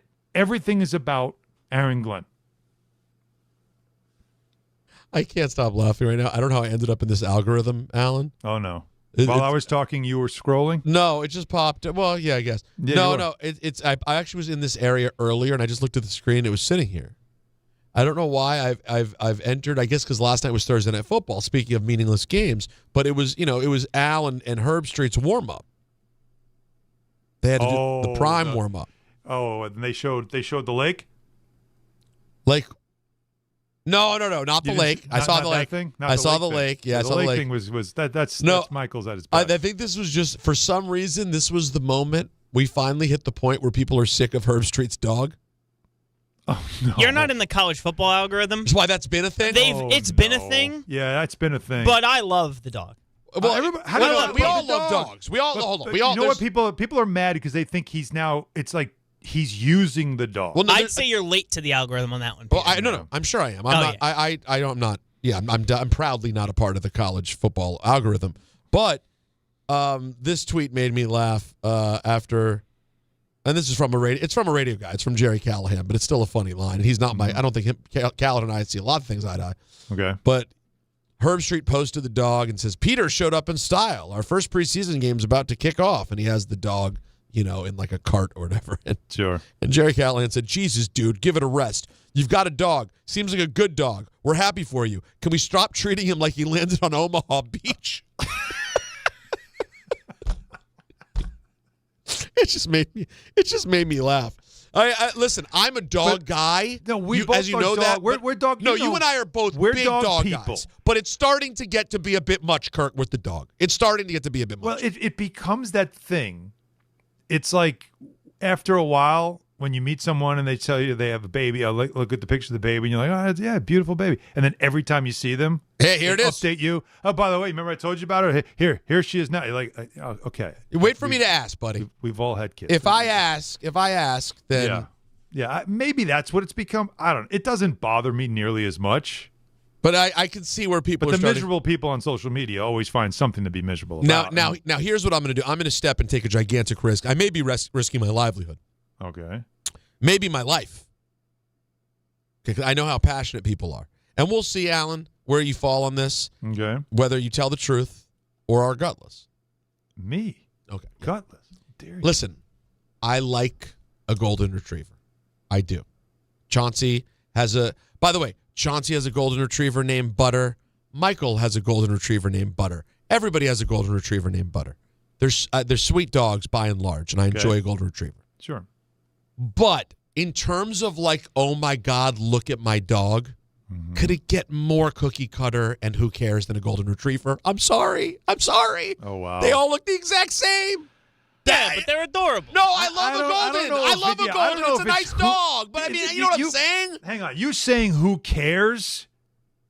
I don't care. Like a dog, a golden retriever, though, is not one of these dogs that you just kind of shrug and go, who cares? What do you do? Who's a good boy? That's what you do. Listen, you bring a golden retriever to my house. I'm doing who's a good boy, and I'm petting the retriever. Of course. Chauncey's golden will be at the house next week. I love the dog. Okay. However, I'm just being honest. And this is hugely controversial. I recognize that. I'm risking it all. But is a golden retriever turning my head on the street to go, oh my God, look at that golden retriever? I'm never doing it. Unless it's a puppy, I'm never doing it. That's just honest, Alan. Where are you at with it? Are you stopping to admire a golden on the street? It'll catch my eye for sure. Oh, you're such a fraud. No, it's not fraud. You're lying. How am I lying? Because they all look the same. What is my benefit? Wait. What is my benefit of lying? First of all, I've never had a golden retriever. But you get excited when you see one out? Like, you're like, I said catch my eye, not excited. Well, I notice all dogs. I'm not running to it. I notice all dogs, but I'm just saying it's not a breed that's turning my head like, ooh, golden. Wow. I know. I'm leaving you on this island. There's no way. No, I don't agree with this. This is not gutless. This is how I feel. A golden it's a handsome dog. I agree. It's a handsome dog. Anthony, you look like you're chomping at the bit. You don't want my answer. Oh, wow. Because my aunts all had Goldens. So I have you're a golden guy. So I have a soft spot for all Goldens. There you go. Is there an argument to be made that they all look the same? Absolutely. Are they dumb and adorable? Also, yes. No, are they dumb and adorable? Two things can be true. And by the way, I do think they're overrated dumb. I think that's probably fair. I think they're a little bit, people overrate and call them dumb. I do think Goldens can have personality. I do think they can be smart. I'm not one of those people. I'm just saying that to see Herb Street jumping on his private jet every day with the Golden, I'm like, hey, man, give me like a handsome, aging Corgi mix. Now that's something to have a conversation about. A beautiful Maltese. Corgis are good. Good? Yeah, I had a Corgi. And you're only going good? Yeah, they're good. Did you have a bad experience with the Corgi? No, we loved her. So why are you saying it that way? I feel like your wife would be offended of how you're just saying good. She'd be very mad. What are you saying good? They're not great. That was your first dog. I'm not like a big little dog kind of person. I like a. Don't you currently have a beagle? I do. I love so you don't them. like any of your dogs? No, I didn't say that. I love You didn't my like beagle. the Corgi. No, He wasn't big enough, and now Wait the a Beagle's second. probably I didn't not say I big didn't like well, the I'm Corgi. just saying, Anthony, you hear what I'm saying? He's going, well, I really don't really care for I the gotta small tell you, dog. I don't All think the Beagle, you can mess with him, you can wrestle The him. Beagle doesn't have a cart getting himself welcomed into MSG. That's what I'm hearing. He's not getting carted into the garden. No, you're not carting He's the walking Beagle. up that hill. No. He's walking up the hill like everybody else. No. The Beagle's under my arm coming in the building. Come on now. The Beagle's there watching Which the banner dog go owns the love sack that was supposed to be for your wife? Right now it is the Beagle, but Barkley, who's a mix. What's who Barkley we the mix rescued, of? He's it's a great question. But is he bigger? Yeah. Oh, he's the preferred He's dog. a mid-sized dog. Like he's a little bit older now, but he's the dog that you just, you run, throw the ball, run the yard with him. I'm big into I love messing around with By the way, dogs. I love when they no get bigger aggressive than and you fight authority. 'em. No bigger an authority than the number one dog guy in my life. In your life. Ballard has chimed in. And? Said, I'm with you on Goldens. Love the dog. Had one as a child, Dusty. But they are not head turners. Just being honest. I'm just being honest, folks. Wow. I'm not breaking my neck. That's all I'm saying. And I'm not saying you don't have a good boy or a good girl. Of course you do.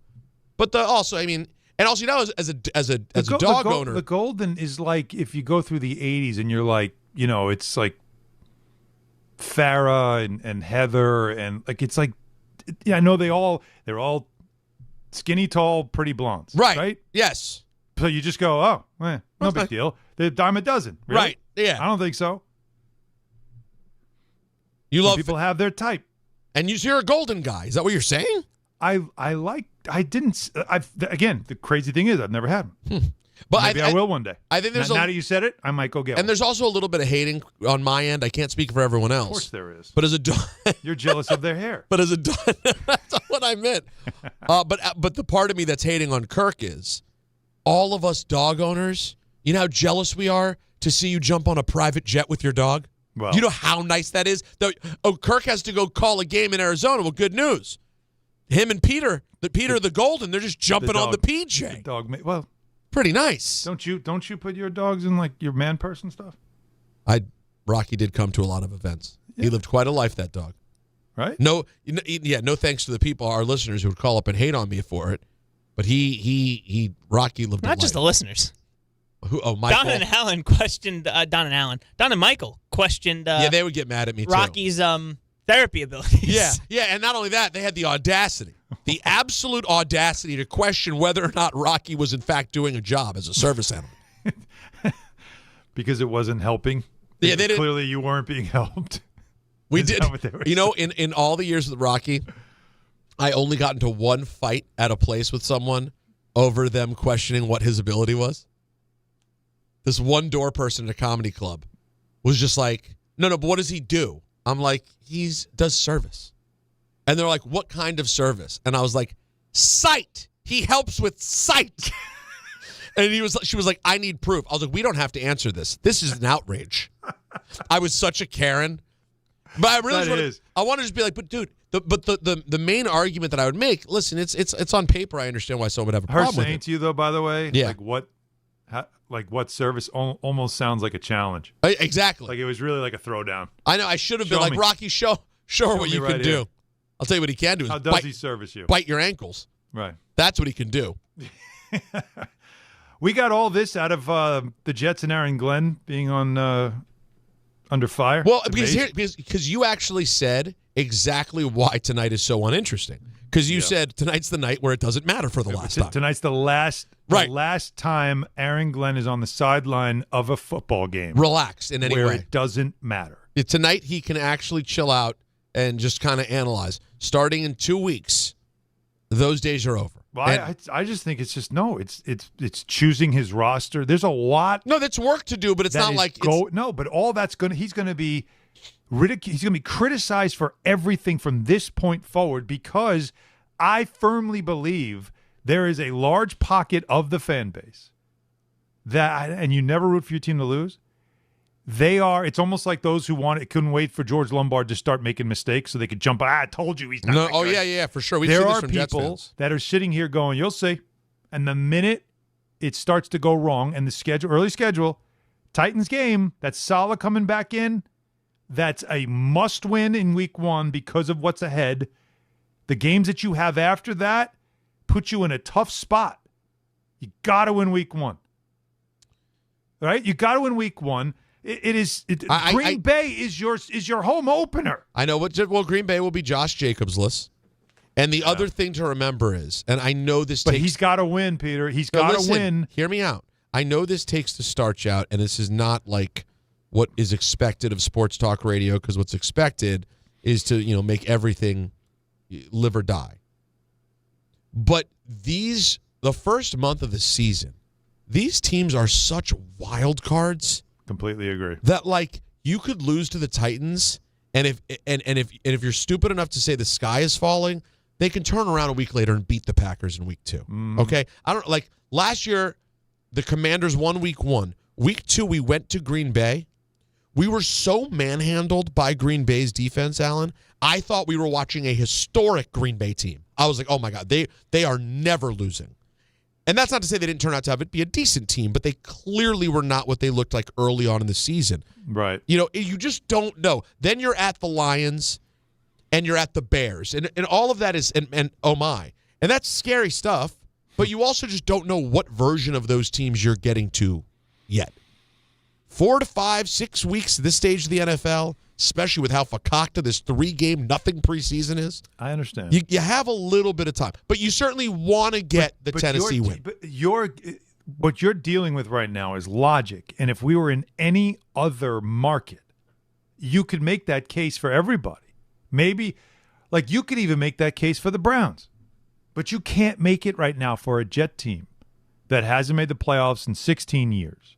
That has a head coach who, despite his blood-in-the-ground resume, last year looked overwhelmed and overmatched. And a roster that every Jet fan will try to fight and argue with you is that there's real talent here and they should win games. And that's why you could make that case, that it's just the first month, really. Throw it away. It doesn't matter. It's still a long season now with that extra game and all that other stuff. The problem is going to be that there's already a report that the owner is looking into Mike Tomlin. That's all you needed to do, is just dangle that out there, because the minute things start to look wrong, Mike Tomlin and the hope for Mike Tomlin is going to become a louder and louder echo among Jet fans. And one thing I know about Woody Johnson is that if Jet fans get frustrated early and the paper bags come out, he hates any of that kind of negative appearance from his fans and the frustration from his fans, and he will react. He always does. Let me throw this at you real quick. First of all, for some reason, I know we say his name every day, but this time when you just said Woody Johnson, yeah, it really is one of the all-time worst names with regard to phallic. Again, symbols. remember Dick Pound? That's a real man. Has Don done this top 5? Wow. Most phallic, worst names. I mean, Dick Butkus is tough, but Woody Johnson. Woody, yeah. It's very specific. It's insane. Yeah. His name could be Bold Schlong. I mean, it's a really tough. I don't know if that's even a real name. The problem is it's German. It's a German. It's a proud German name. You took two names though that are very typical, and you put them together. Woody Johnson. Yeah. Now I want to ask you, Alan, a question. I want you to think about it. Okay. For both the Jets and the Giants, what is the number of games they need to win for the average fan to think, you know what, this year was cool, I'll take it? Yeah. Again, the over-under's 5.5. I'll remind everybody, I have a number. Well, keep in mind, 5.5 for the Jets, Alan. Yeah. Keep in mind, they play, real quick, they play the Titans, they play the Browns. Yes, sir. They play the Dolphins twice. Mm-hmm. They play the Cardinals, and that's it. Those are the true gimmies. At best. So marinate. If you run the table on that, that's 5 wins. That running the table on those is 5. And you know, in division, you put a split down in pencil. Yeah, with Miami, absolutely. So we'll marinate on this. On the other side, and we'd love to hear from you guys as well. 1-800-919-3776. If you're a Jets fan or a Giants fan, what is the number of wins you need that you could head into next offseason going, maybe we're onto something here? We'll do that. We'll do ESPN at 6 o'clock right here on ESPN New York. Mornings with DiPietro and Rothenberg. Buster Olney, who do you look at as the most dangerous team? So I think the best way to look at that is who's got the highest ceiling. And I believe that if the Yankees are right, if Judge comes back and he's productive, but that's a giant if. If he's right, they still in a mediocre American League at the highest ceiling. DiPietro and Rothenberg, morning 6 to 10 on ESPN New York and streaming live on YouTube. Good Karma Sports is proud to be an equal opportunity employer, providing equal employment, development, and advancement opportunities to all teammates and applicants.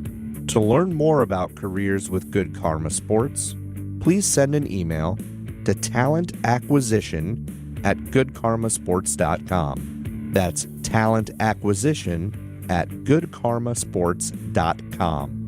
There you were, surrounded by fans. Everybody remembers the game. Nobody remembers the guy coughing behind you. Till a few days later, at 2 a.m., you wake up with a fever and your throat's on fire. Now what? Urgent care? Closed. ER? Slammed. Telehealth? Maybe, but the pharmacy's closed. You needed a medical emergency kit. These aren't first aid kits. They contain essential prescriptions used for over 30 common conditions. Sinus and ear infection, UTIs, stomach bugs, traveler's diarrhea, and more on hand before you need them. Use your doctor-developed guidebook to select the right prescription or call their telemedicine doctor standing by. It's like an urgent care and drugstore at home. When you're sick, traveling, or stranded, you'll wish you'd ordered a medical emergency kit. Order online in minutes and it's shipped to your door. And save $45 with my promo code 880 at urgentcarekit.com/880. That's promo code 880 at urgentcarekit.com/880. Hi, this is Don LaGreca. Just like the New Jersey Devils bring intensity on the ice, Viking Pest Control brings the same level of protection to your home. And I know because I use Viking at my own place. The season may be over, but pests are always in play. So it's time to lock in your off-season defense. As the pest control provider and proud partner of the Devils, Viking delivers 45 years of trusted experience to keep ants, cockroaches, stinging insects, rodents, mosquitoes, and more out of your zone. And when you bundle pest control mosquito services, you score big savings. One call, one company, total peace of mind. Visit VikingPest.com, protecting your home inside and out.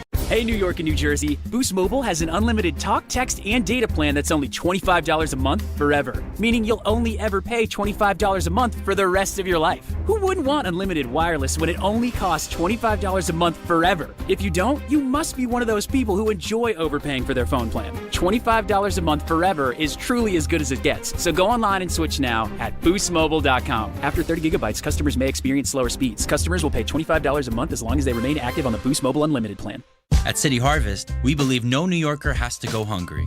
With your help, we're on the road 365 days a year, rescuing over 77 million pounds of nutritious food and delivering it free to millions of New Yorkers, transforming surplus food into sustenance, sustainability, and smiles, rallying thousands of New Yorkers to power a network of nourishment across our city. One day, one meal, and one New Yorker at a time. That's how we feed good. Donate at cityharvest.org. Now let's take a look at the traffic with Brandy Scott. Thanks so much, guys. We've got the Yanks home tonight in the Bronx and an issue over at the inbound. George on the upper deck. Crash in the left lane by the toll plaza. That's going to run you about 30 to 40 minutes. Stick with the lower level if you can. Just about a 15 to 20 minute wait. Deegan just bumper to bumper in both directions, heading over to the stadium with the volume for the outbound. George, northbound delays go back to the Triborough and the Bruckner. Outbound Lincoln, the way to go, about 20 minutes. Outbound Hahn will run you closer to a half hour. Mets also home tonight at Citi Field, just solid at the Whitestone Bridge heading into Queens. Heavy delays go back onto the southbound Hutch in the Bronx. After that, looking pretty good on the expressway southbound, approaching the stadium and Northern Boulevard. This report is sponsored by Dell Technologies. Back to school starts now. Get long-lasting battery life on the Dell XPS laptop powered by Series 3 Intel Core so you can work from anywhere. Grab yours at Dell.com/deals. I'm Brandy Scott on 880 ESPN New York. In a contracting business, you're either growing or you're grinding. Success is no longer about hard work alone. It's about using AI to accelerate impact. ServiceTitan is the only integrated intelligence that seamlessly automates your entire workflow, from first call to final invoice. Born in the trades, built for visionaries ready to stop operating and start automating. ServiceTitan, AI for the trades. Harry Douglas here to help you ignite your taste buds with Firework Freeze 5-Hour Energy Shots. Juicy cherry, citrus lime, and blue raspberry. It's that iconic freezer pop flavor, but with none of that guilty sugar aftermath. The perfect summer kick. It's delicious, portable, zero sugar energy shot bursting with flavor. Bring on the summer with Firework Freeze 5-Hour Energy Shots. Available online at 5hourenergy.com and on Amazon.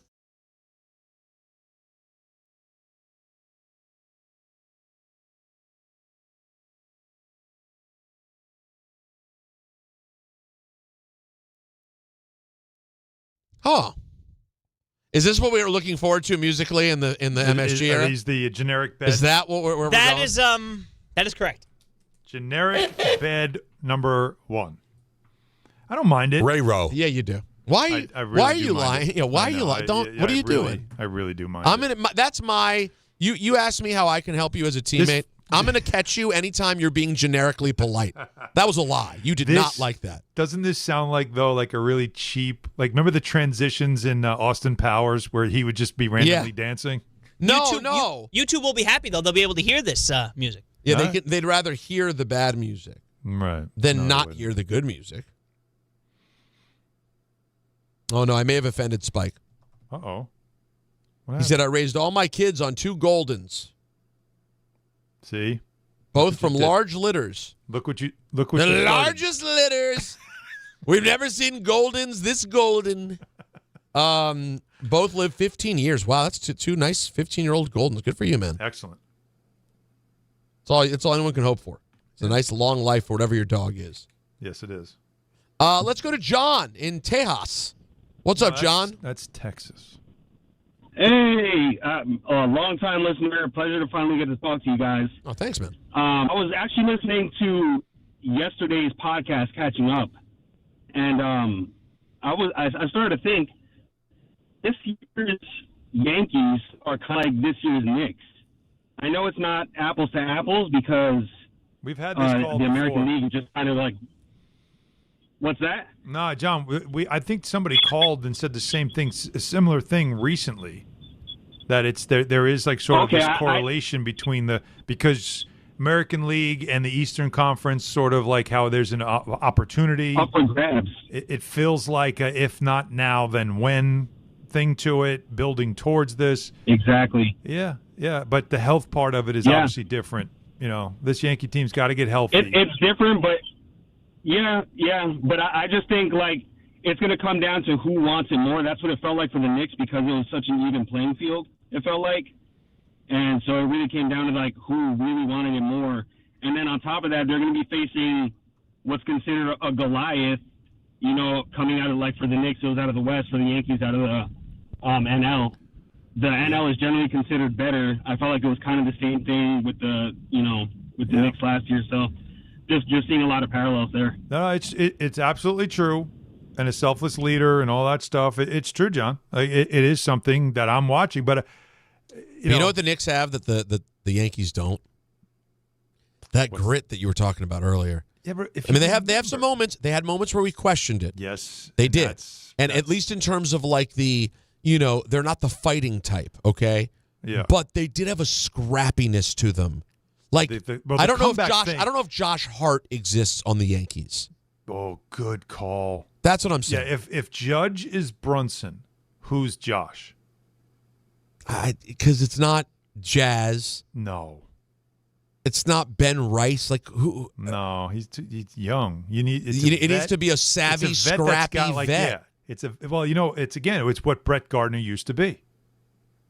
Kind of scrappy, smart vet who in a big spot can give you something. Wasn't always perfect, but everyone respected him. Would call you out if necessary, but also would do some funny stuff too. Like that's as close as I could think of, but they just really don't have that. But that's the part that you're watching for, because as we said, the one thing that's different about these two teams when people that want to make that Knick comparison is that the Knicks were a team that you had to bury. They didn't just lay down and die. If you left the door open for them to come back and win, their rep was they would. And they did that over and over again, not only just last season. That's been their MO for years, going back to Brunson's first season. They were a team that you had to put away. And the Yankees feel like a team, though, that shrugs and just drags the bat back to the dugout. But the sports are different, as I said. It's really hard to say things like, you should be fired up to play tonight. It's the Red Sox. Like, what am I supposed to do? Swing the bat harder? That's the hardest piece. Is that baseball it's not a get aggressive kind of sport. It is funny, too. Anthony just pointed this out to me. The Yankees don't have a Josh Hart, but they will have a Josh Hart bobblehead. You know what?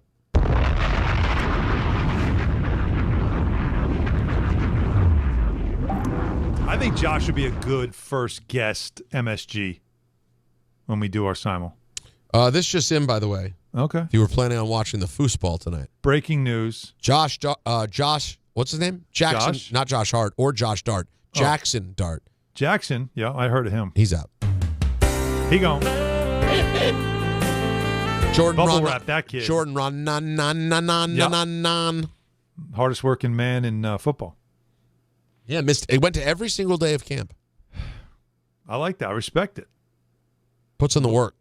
Yeah, he's supposed to. Speaking of which, I can't wait to get into this. I did not spend enough time, but we have a perfect place for it. It's called ENN. Yes, it is. Have you spent much time on the guy who made up an entire fake 49ers career and scammed women out of $1.3 million, Alan? I have not. I did catch the story, but I didn't really do a deep dive. Oh, we're gonna I'm dive. fascinated by how people get away with this. We're gonna dive in a little bit. Okay. Come 6 o'clock because Yeah, it's mind blowing.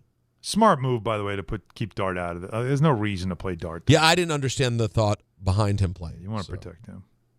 You think that he's a big piece? I think of what they're trying to do. Some are saying the whole season is about him. I know some of the people saying that. Yeah, but the idea of the season being successful comes down to what he looks like at the end of the year. Well, because when we talk about how many wins, and I posed the question to you, we already said the Jets have 5 gimmies, right? The Giants, we can look at how many gimmies the Giants have. They don't have as many gimmies. No. That's the unfortunate piece. Yeah. The Giants have an opportunity to get off to a good start. Then it gets real. Yeah, and I still think the NFL hates both the Giants and Commanders because the Giants opening with a national TV game prime they always time. do, though. But that's every year. It feels like it's not every year, but the years. But it really feels like it's a lot. 8:20 home against Dallas, NBC. That's what you nightmare about. If you're a Dallas Cowboys fan, though, isn't there a part of you as a Dallas Cowboys fan that is almost like, first of all, in that game, that's in New York? That's right. Yeah. So we got to play on the road. Yeah, but they know. But they've seen this enough to know they'll be fine. Hang on. And then we got to play against a Giant team that has Harbaugh and they've got some dudes that can. I mean, Dak is in peril. This line, offensive line, which is, again, the Cowboys have really done a good job trying to improve that offensive line, which has been a major issue for them. But that's a dangerous first game from a Dak Prescott Cowboys perspective. We're seeing it from the New York perspective. Well, if you're the Cowboys, you're like, really? They can be ripping the door off the hinges, and we got to face these. I mean, there's 4 guys that can kill a quarterback. So, well, hold my beer because I'm playing in Philly on Sunday. Yeah, you're a different story, and your quarterback has no protection. Well, not none. They hope most of it will be back together by week 1. But then again, how much have they played together? Yeah, and who's your left tackle again? It's not Joe Schlabotnik. It's not Joe Schlabotnik, but it's also not Laramie Tunsil, which is I'm trying to look here at the Cowboys Giants results. Mm-hmm. Let's see. Last year, there was a long stretch where they played that first game Sunday Night Football for a while. When I was in college, it was at least 2 or 3 times. It felt like it was always Giants Cowboys. We know the chocolate soft serve. Oh, in your pants. That was a Giant Cowboy opener. They got away from it when it looked like they weren't going to do anything. Yeah. But Peter, you said something though that has set off Jet fans. I did? Yeah, you did. Yeah. Let's go to Artie in Brooklyn. Hey, I'm Artie. Glad they're calling you out. They did that on purpose. I'm driving on the road, and he said the Jets have gimmies. I mean, are you kidding me right now? Have you seen the team play in the last 5 years? Have you seen the guy coach? I mean, how on earth can anybody on that schedule, can you say the Jets have a gimme? How? Well, I listen. I'm being positive on paper. If you believe in the talent you've assembled, and you think this team might take a step forward, then you'd like to think at least one of the Dolphins games is a gimme. You don't think you're getting one against the Dolphins this year? You're saying gimme. Winnable is one thing. Gimme? Yes. Thank you. Tell them. Yeah. It's possible to win those games, and most likely they have a good chance to win them. But on gimme, you're giving the Jets on gimme. There's no way. All right, thanks for taking a call, guys. Artie, God bless Artie. Think about what Artie's been through, man. Yeah. Think about what he's been through. But by the way, Billy in Staten Island has the same opinion. Yeah, Billy, go get him. What's up, Billy? All right, I'm a Viking fan, but I live in New York, and all my Jets friends, come on, a gimme? They were a 3 or 4 win team last year. There's no team in the NFL that's 3 wins the year before and gets gimmies the year after. I'm sorry. Come on, guys. Not wrong. Come on. I'm trying, Billy. I'm trying. Clown show. Clown show. Billy's not wrong. Here's the best He's part. not wrong. Here's the best part. You asked me for a number. Yeah, what's the number? That you teased it, and then we never really got to it. And then you give me the gimmies that they have, and I told you, you named them all. I'm like, all right, that's 5. If you split the division game, which is the Miami, Dolphins, because 4. Now you're 4. It's 5. You gave me 6 games. Oh, no, I gave you. You gave me 6. I gave you Titans, 6-1, Browns. Yep. Dolphins, and Cardinals, Raiders. No, Cardinals, Raiders. Which, by the way, playing the Cardinals and Raiders is like playing the Cardinals twice. So yes, you have 6 I got there. 6, and if you're gonna call the 6 games like gimmies, those are the most winnable games on the schedule for the Jets. The best you could even think you'll do. And I can't even think this because, again, as a Jets fan, something always happens. 5 out of them, it's still only 5 wins. And the over-under is 5.5. And I'm telling you right now, 6, you take the over and they get 6, you win. But 6 ain't cutting it. It's not enough to 6, secure Aaron and you're Glenn looking for a new coach. You think so? You think no matter what it looks like, 6-11 new coach?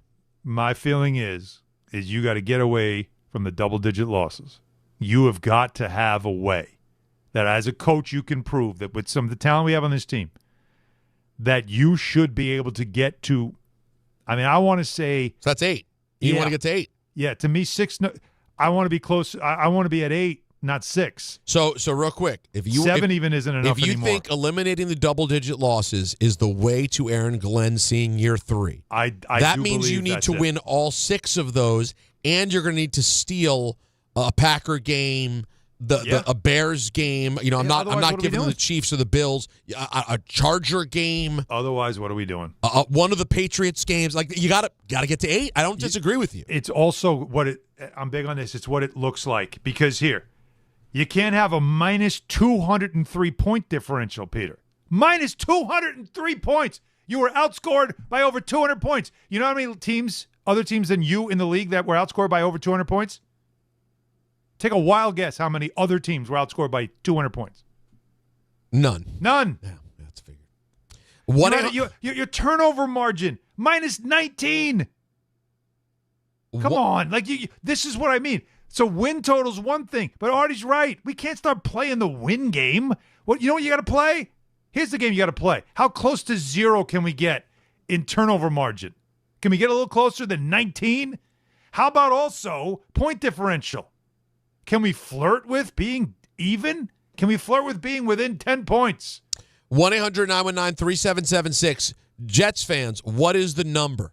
We're saying 8 and 9. I'm with you, Alan. I think 8 secures the job for Aaron Glenn, and if you're a Jets fan, you feel good going into the offseason. Anything less than that, and you can't feel great. Is screaming for Tomlin, and that's a whole other failed.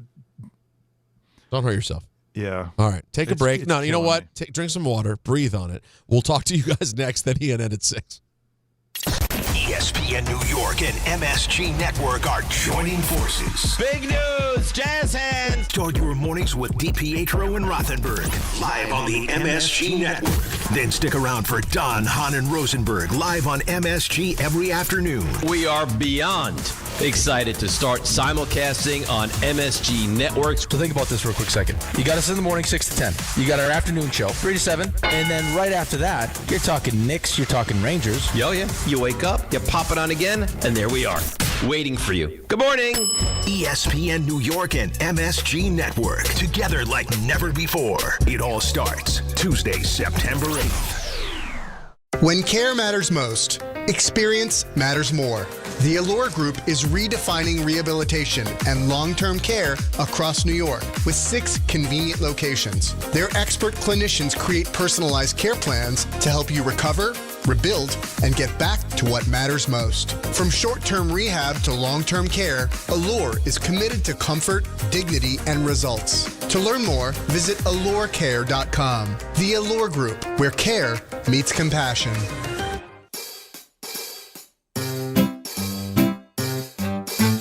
1-877 Cars for Kids. KARS Cars for Kids.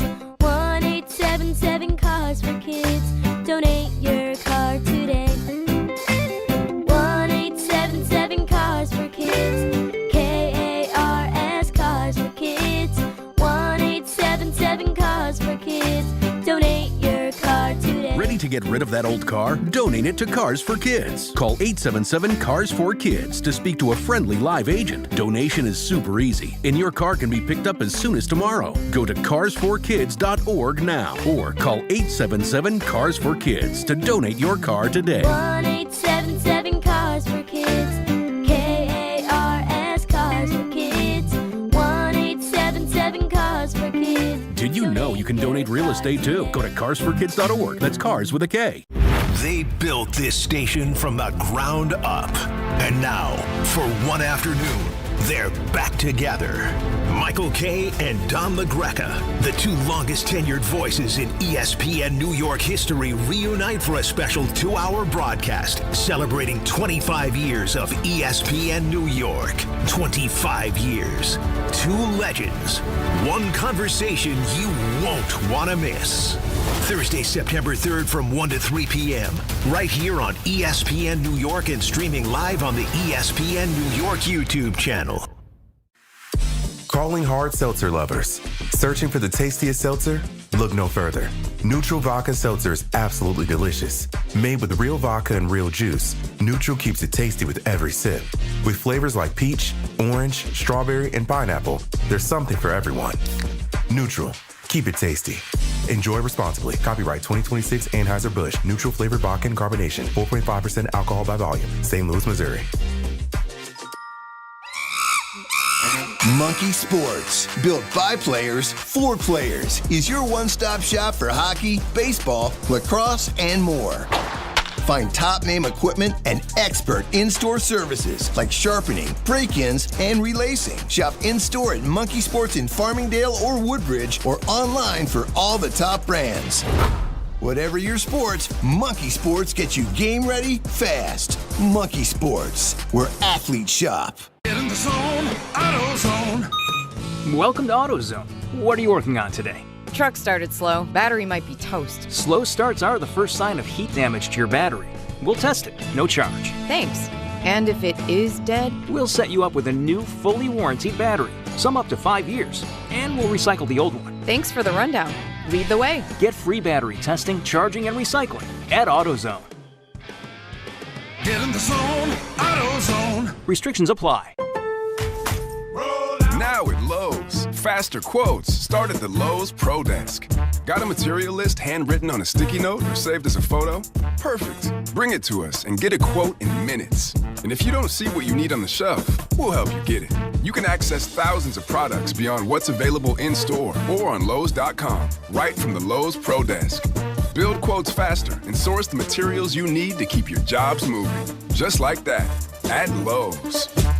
Congratulations, New York. The Knicks did it. Through battle after battle, they dominated to become this year's NBA champions. Day in and day out, the hard work paid off, and you were there every step of the way. Enjoy the crown. Own it, because this year is your year. A part of your legacy that will never be forgotten. So celebrate this moment, show your pride, and shop the largest selection of official NBA gear at NBAstore.com. A Fanatics experience.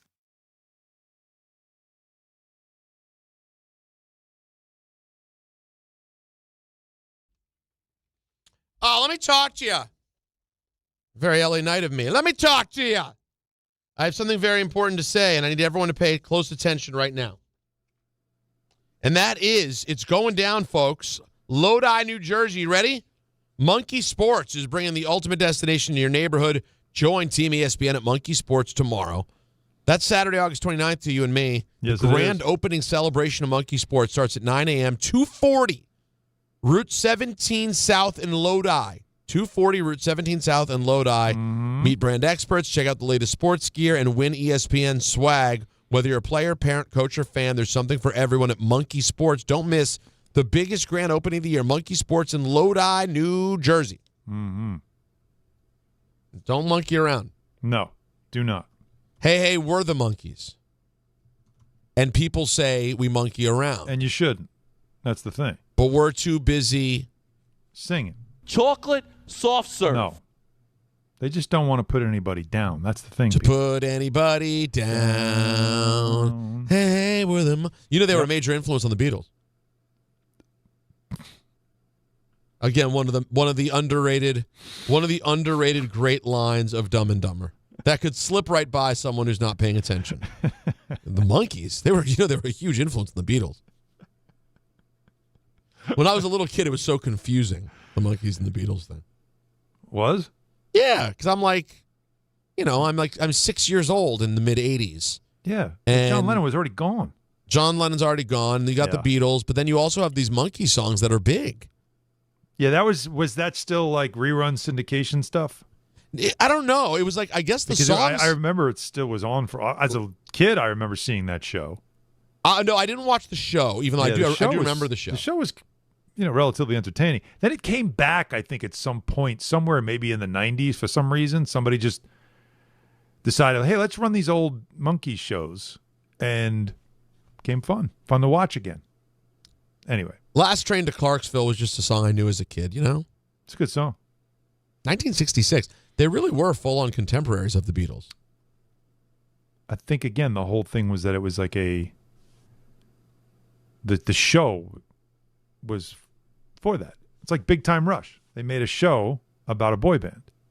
And then the boy band became popular. Wait, hold on. You're saying that this might blow my mind. All right. Are you saying the group The Monkees exists because of the show? Yeah. That's true? It was a show. It was a TV show. I know it was a TV show. Yeah. I guess I didn't. What I'm telling you is, I don't believe they were like a band and then hey, let's put these guys on a show. I think it was a show and they were a band. And it was a show about the band. And it was funny. But that's the only way that we know them is because the show was made. Hold on. The Monkees. That's I'm assuming I didn't do any research. This is me completely spitball. The Monkees were an American pop rock band formed in Los Angeles in the mid-'60s. One of the most commercially successful bands of the late 60s, the group was conceived in 1965 by television producers Bob Rafelson and Bert Schneider for the NBC sitcom of the same name. I'm not kidding. I'm sorry. I apologize. I just always thought the Monkees were a goofy rip-off group of the Beatles, and then they did a comedy TV show. No, I didn't realize the whole thing exists. So basically... Because they wanted to do a Beatles-type thing, Beatles Beach Boys kind of mix. Yeah, because from California, but sounds like the Beatles. And they had Davy Jones, so you had the adorable Brit. You know, like it worked. But I didn't.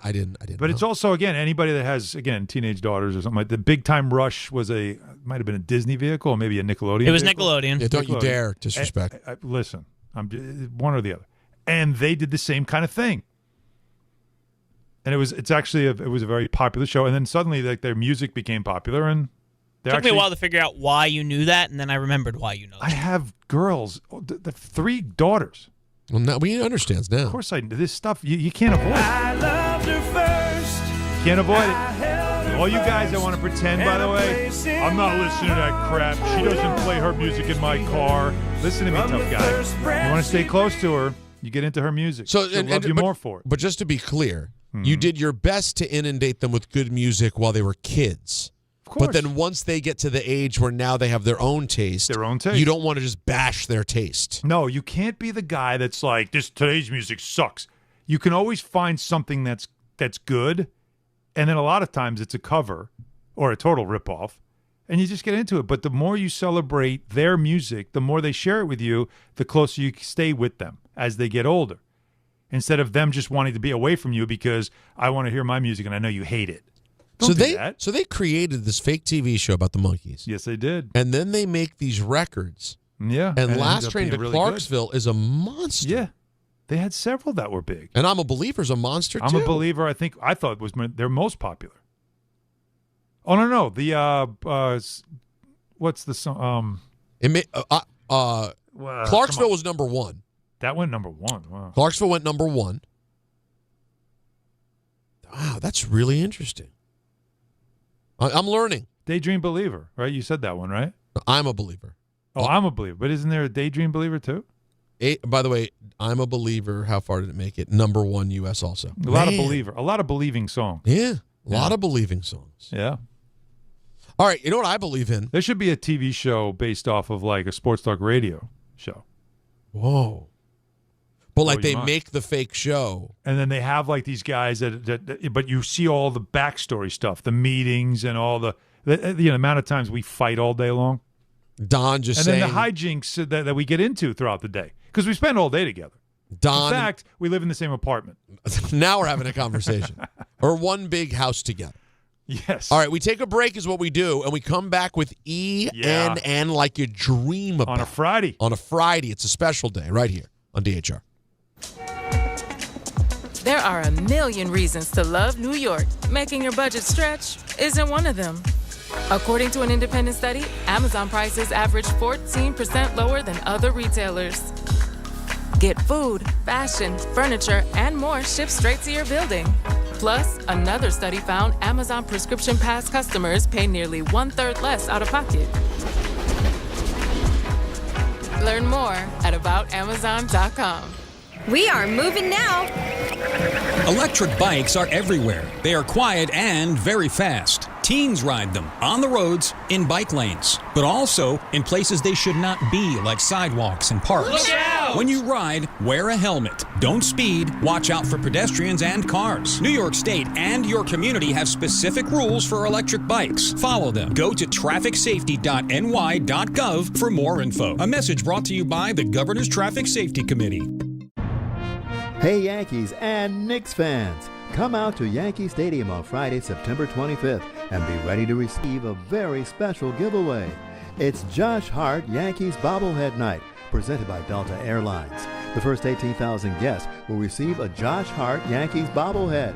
Again, don't miss Josh Hart Yankees Bobblehead Night, presented by Delta Airlines, when the Yankees face the Orioles on Friday, September 25th. For tickets, log on to yankees.com/tickets. Hey, it's Michael K. Not sleeping? Well, it could be your mattress. At PC Richard & Son, they don't just sell you a mattress. Their experts use a 4-step mattress fitting process so that your new bed fits you perfectly. They guarantee it. And in-home delivery on any mattress $399 and up, it's free. Come in for a complimentary mattress consultation and get a free travel neck pillow, no purchase required. So do what I do and get to PC Richard & Son today for your new mattress. Free delivery excludes Manhattan. And now it's time for traffic. Here's Brandy Scott. Thanks a million, guys. I hope you have a great rest of the night and an amazing weekend. We've got the Mets home over at Citi Field. First pitch just a little over an hour away. Some solid slowdowns at the Whitestone Bridge getting into Queens. You're hitting the brakes there from the Bronx side. After that, Expressway southbound looking good, heading over to the stadium and Northern Boulevard. Yanks also home tonight in the Bronx and a rough ride on the Deegan northbound. Crash in the right lane by the Willis Avenue Bridge. You're backed up onto the Triborough and the Bruckner. You stay heavy on the northbound side, heading over to the stadium with the volume for the outbound George. Inbound George doing better for the upper deck. They picked up that accident by the tolls. Just about 20 to 25 minutes from 8095. Outbound Lincoln will run you 20 minutes. Outbound Hahn closer to a half hour. Jets and Giants are home in preseason football tonight over at MetLife Stadium.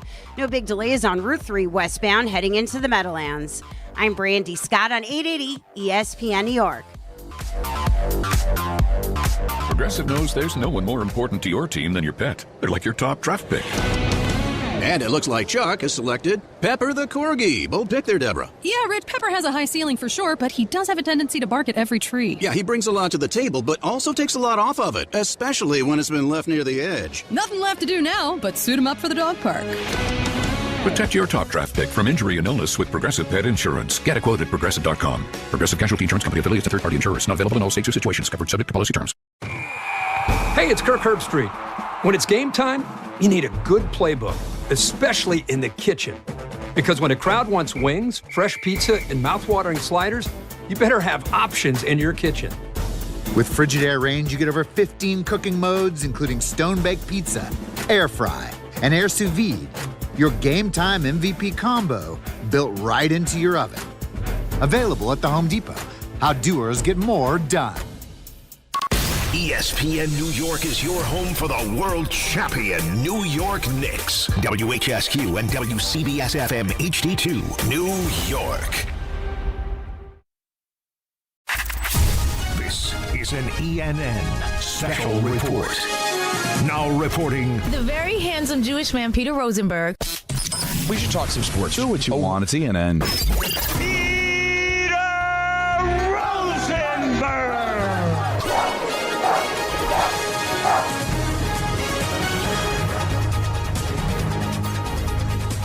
Oh, ladies and gentlemen, welcome to ENN. It's brought to you by our friends at Boost. Alan missed us, didn't he? Alan nailed it. It was more of a technical issue. Oh, really? Oh. Yeah. Yes, that's right. Boost Mobile. Good evening, Alan. Will catch my eye for sure. And good evening, Alan. We're coming home. We're coming home. That was both of us. And good evening to both of us again. That's a whole other failed. Yeah. Don't hurt yourself. Yeah. All right. That was an ACL in the brain. It was unique. I never heard that actually happen. That's a whole other failed. Yeah. Don't hurt yourself. Yeah. All right. Listen, I'm still new to this medium. I'm working on it. It's tough. Good evening to the caller. I don't know where the grass is greener. Good evening to Artie. We did that on purpose. Good evening to Arter. But Jimmy? Artie? We did that on purpose. I'm driving on the road, and he said the Jets have gimmies. I mean, are you kidding me right now? Have you seen the team play in the last 5 years? Have you seen the guy coach? I mean, how on earth can anybody on that schedule, can you say the Jets have a gimme? I really feel bad because it sounded like he was really trying to catch his breath, and he couldn't. It was worrisome. You really upset him. Yeah, it was a tough spot. You have a knack for that. You're good at upsetting people. That's what Ray once famously said. All right, Brian Hoke tweeted that Max Fried will return for the doubleheader tomorrow. That's correct. And Carlos Rodon will start the other game. Mm-hmm. So there you go. Wins across the board. Now you got Schlittler, Fried, Rodon. So that's exciting. Well, let's see it. You got to give him some support offensively, of course. Show us what you can do. But it is good. The thing is that Fried coming back at least takes a little bit of that concern off, which was, last time he went out with the elbow thing, he missed. That does at least relieve some of the anxiety about his situation. Good news that he'll be back pitching. We didn't get to this yesterday, but Speedy from Boardroom did an interview with Kevin Durant. I thought we were going to do this earlier in the show. Let's hear from Kevin Durant on the best team he's ever played on. What do you think is the best team, like on paper, that you've ever been a part of? Just looking at straight roster, nothing else. Yeah. I would say Brooklyn. Okay. No. Kyrie, James. Blake Griffin. Blake was on the team. Marcus Aldridge, Paul Millsap, Patty Mills. We had the names on that team when you're just looking at straight paper. I know people were going to say the Warriors, had Steph and Clay, but I'm like, when you look at that team, though, like at the time, Steph was an MVP, but Clay and Draymond didn't get the accolades at that time. Yeah. They was like one-time All-Stars. These dudes I'm talking about had already completed their careers damn near and got all of the accolades, and on top of me, James and Kyrie, you know what I'm saying? So when you just putting accolades on the table, I would say that team. But obviously the best team I played on was the Warriors. I want to say the 2019 team was crazy, but we got hurt with Cousins at the 5. That's probably the best team. DeMarcus Cousins, that's probably the best team that I've been a part of. All right, a lot happened there. All right, here, take a moment, take a breath. The first thing I want to ask you is, because you're a little more comfortable with the way people talk in various cultures, vernaculars, if you will. Vernaculars, yes. Is when KD says something that is not factual, and somebody goes facts. Why do we do that? People just do it as a way to say something back to people. I know. Like, is it facts? But is it he's facts? Like, what did he say facts to? Well, he's naming the brand names, and then he's talking about like Draymond and Clay. Like, they really weren't like that. Facts. No. What do you mean facts? They were the best team in the NBA for a pocket of maybe 5 years. Facts. Won 3 championships. Really should have won 4. That's actual facts. And they were like the Splash Brothers. They were a key piece. Think about that Warriors team as an iconic team in the history of the NBA. And and you can't just dismiss, Steph Curry, I know he was winning MVPs, but what do you mean? But so he's the best player in the league, and the next 2 best players are the 2 guys that you're like, yeah, but they weren't like that. And instead, you're telling me that LaMarcus Aldridge, who had been in the league for 14 years by the time you were teammates with him, and he's going through these different. Blake Griffin, God bless him, he was in the league for a decade. He was not Blake Griffin anymore. These guys you're naming as like this team I played on, man. He's basically talking about names on the back of the jersey, but they really weren't representing who they used to be. It's a weird thing for him to do, but I felt like he did it because that was his team, right? And then later corrects himself because he ends up saying he said the 21 net team and then realized, I'm tripping. I did play on the Warriors. Yeah, this was the Warriors. Like a Warriors team that will be up there with Celtics, Bulls, Spurs, all-time great All time. I mean, it's some would say number one. So, yeah, there's a bunch of interesting things in the Durant. There may be more to get out of that next week, Alan, when it's me and you. We may have to dive more back into it. I'm telling you, there's a lot here because of like, he's such a mercenary. There's a lot of little conversations. A merc, if you will. That, and I, again, great player, but yeah, that was just one of many things he said. Now, I'm told we've heard back from Don LaGreca finally, hours after my message asking if he likes the movie Hall Pass. Now, to be fair, Don is one of those people where you could see when he sees it. So he saw it at 6, and he responded. Okay. It's okay. Not exactly a... Wow. Wait, and in Don's voice, when he does it's okay. Yeah. It's almost a dismissive... Yeah, you know, okay. but honestly... It's okay as like... He doesn't know... I wouldn't spit on it if it was on fire. I don't think he knows how wrong he is. Don has spent a lot of nights just like flipping around the TV at 1:30 in the morning after he finally gets the TV back from Nancy because the Giants-Padres game ended. And he flips things on. And like Don hasn't actively went out to go take in a movie. Don may have actually actively gone out to see. I could do an over-under on total movies he has seen since the year like 2008. It could be like 5 or under. So I don't know if he ever committed to it in the right way. Or maybe I thought I knew the man and I didn't. He has bad taste. I couldn't be more confident. Listen, I don't want to sit here. Now I'm in a situation where I'm putting it on such an insane pedestal. I'm not calling it Dumb and Dumber or What About Bob or, the greatest, Friday, the whatever you consider the absolute highest tier, old school. I'm not putting it there, but I am telling you it's at the next table. Maybe at the end of the next table, but it's there. That's all I'm saying. I will be the judge of it, and I will make the time. Well, I hope you make the time. I'm going to make the time to consume it now because this could split the show. Is again what my vote. Can I be honest though? Historically, you want to talk about history and how it affects us, Alan? I'm a little damaged. Historically, no one ever sides with me. It is always whoever the other two are against Peter. It's a history that goes back a decade. Yeah, but we're going to change that. I told you, it's a new show. Well, that's right. New show, new sound. So let's see. I'd be shocked if you didn't enjoy this film. Okay. And again. I think you'll be honest. The movies, old school, Wedding Crashers, that whole genre, like that's wheelhouse for me. So if you're telling me this is mixed with the Farrelly brothers and them boys. Well, and them boys. So yeah, I'm in. I'm going to check it out. Ryan Fitzpatrick on Thursday Night Football last night talking about the Cleveland QBing situation. I also think this is set up here for Shedeur. I mean, if Deshaun, once he fails, Shedor's going to jump into this thing, and he's going to be the guy, and this city is going to be behind him. Yeah. So you think he'll fail? Yeah, and it's going to happen. I mean, Shedor's playing this year. I think all three of these guys. I think Gabriel's going to have a chance to play as well. But this is such a young roster with a lot of changing parts and a lot of new guys, so they're going to struggle on offense this year. Didn't even consider the possibility of Deshaun not failing.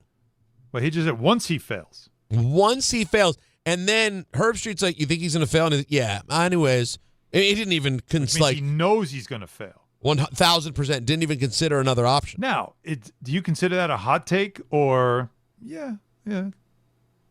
Like once he fails is not like. Well, most people think that. So, the hot take would be Deshaun Watson's going to crush. Yeah, that would be. That would be you're showing me something. That would be insanity, is what that would be. Because nobody believes. Now, speaking of insanity. There is nothing crazier than what is happening with this 35-year-old man who was pretending to be a 49ers player through social media. Please tell me this whole story. I need to hear it. This whole story. He's a 35-year-old man. Is it really the craziest 49er story this week? By the way, I think it may be. No. Well, it depends what you mean by crazy. Here's how I define it. Okay. Is it the level of the person committing the act, or is it what the act is? Fair point. Because this act is much. People have been going to prostitutes literally since this orb started spinning. Fair. However, being able to go on social media and make up for the world that you are a pro football player, complete with awful training videos, and it works, and you manage to scheme $1.3 million out of different women Tell me the story. You give him. You're teasing me here. So training videos. Come on, what did he do? How did he get away with it? He made up an entire brand on social media, an account named Dejan Love. Okay, and said he was on the 49ers. 9,500 followers on Instagram, and it says "Grind Don't Stop," and then it says NFL wide receiver at 49ers #undrafted trust God at Fabletics, and then Fabletics, and then it says slow grind. I bet, and then never possible without Mom Dukes. Him standing in front of a car with his arm around a woman who's supposedly his mother. Videos of him, still photos of him getting out of a fancy car, wearing his 49ers gear, holding his helmet like he just arrived at the facility. Instagram stories saved where it looks like he's sitting in a room and signing a contract. Videos of him training on the beach, doing horrible moves that clearly aren't those of a professional football player. This is unreal. And no one ever thought to just look at the roster and find his name? Somehow, the thing that I don't understand, I don't know if you know this yet, Anthony. I don't know how he took this and allowed it to turn into scheming the money from people. That's the part I don't know. I'll see if I could. There's more in the ESPN story. Obviously, it's a lot.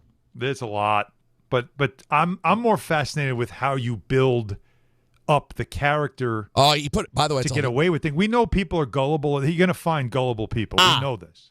So the 49er part is what makes it a sports story. He also presented himself as a wealthy real estate investor. So he had multiple among things the pseudonyms used: John Love, Avril Leto Love, and Jordan Love. Which is interesting. Yeah, that one. Yeah. Efforts spanned more than 4 years with Love and Chan, who is Taylor Jamie Chan, who's 18 years old, was part of the conspiracy for wire fraud. They created fictitious investments to defraud women in California, Idaho, Washington, and Oregon. He'd meet the women online with Chan posing as his financial advisor. I also just saw online, and this is from a fake Twitter account. 711.com? Said the Jets have signed Dejan Love. Come on. Picked up on waivers? He's picked up on waivers. So he would use apps to create fake bank, easy for me to say, and investment accounts and balances, which he would show to victims to legitimize the scheme. But how does he need money? Like, how does he convince somebody that he needs money? But that once you're in, there really are a lot of gullible people. And that's the scary thing about the internet. People who would not normally have, you wouldn't have access to them, are accessible because of the internet. Yeah. And so you have people like this, and it stinks because it's funny, but it's also not funny. People really lost money. No, it sounds like the real estate part is where the money got lost, as opposed to the 49er. Looking for investors part. And stuff. Yeah. Yeah. To me, it's amazing how all you got to do is look at the roster. It's not that hard. But to cook up a scheme like this, you really got to have a ton of backstory. Oh no, he did the work, man. You really gotta. I gotta tell you, all in, and you gotta live it. You gotta own it. It's wild. And if you go look, you can save in stories on Instagram, you can save your highlights. Yeah. He saved highlights, some of which look like he's in the locker room, it's goofing off with his teammates. What? And he created. Look, someone just said that he posted other people. Did he bring in other people? He created a fake Google search for himself. I see someone posted, and then screenshotted it and put it on his Instagram. Oh my God! So it says AI overview. Dejan Love is a wide receiver for the San Francisco 49ers, and information about his position, contract, and teammate texting habits is available online. He's also associated with the team through various social media content and articles. Position, wide receiver, team San Francisco 49ers. Again, also AI can screw you. Just a reminder also. That's a great because point. they're searching the internet and they're finding that the stuff exists. So it gets confused. Do you remember, was it, because I think I was doing the shows with Bart. There was a former Alabama player who was going to banks and getting loans because he was like basically posing as NFL players. And the weirdest thing is that the range of the NFL players is like you would have to be somebody that doesn't know anything about the NFL to believe him. Because like one was like Michael Penix, who's small. Another one was David Njoku, who's not small. He's a big dude, big tight end. Like he banks were giving him money. But at least he played in college. He played in the SEC. So he looked like a football player, but he was posing as an NFL player to get loans. And they were giving him loans. It's just always interesting to me that someone can be this smart and creative, and they used it for this. Oh, yeah. It's just... Well, for personal benefit. Well, and for scamming instead of just like you're doing this much work. Yeah, and you don't... Like, you have no remorse. That's the only way that's how you, yeah. Here's a tweet that says, "Say what you want, but he practiced more than Brandon Ayuk." I mean, oh wow, that's not okay. You know that. You know all that stuff's always going to come, right? Yeah. So, Alan, once you end up on the Twitter thing, just take a little stroll. Oh, it's a whole thread. It starts feeding, and then you start seeing more and more and more of it, and more pictures and videos. Yeah, I need to see that stuff, the pictures and whatnot. All right, here's a supposedly real-life quarterback, Fernando Mendoza, Clint Kubiak, on Mendoza's development through the preseason. Okay. Yeah, I mean, he needs another 3 preseason games. All those rookies do. And now that the season's starting, the practice reps get smaller, and that's just life. But us as coaches, we got to get them ready to play, keep developing them. What do you like? That Raider story is going to be interesting because it's the hardest thing to do is the number 1 overall pick that you have, and you don't have a great offensive line. You don't have a ton of talent there, and it's really the only thing people want to watch. And you're going to put Cousins out there in the beginning, and it's for the betterment not only of the franchise, but of Mendoza. But at some point, you're going to have to just the season's going to go awry, and you're going to have to play him. Well, what you're hoping if you're the Raiders is that Cousins can have a professional enough season to get you into October, maybe late October.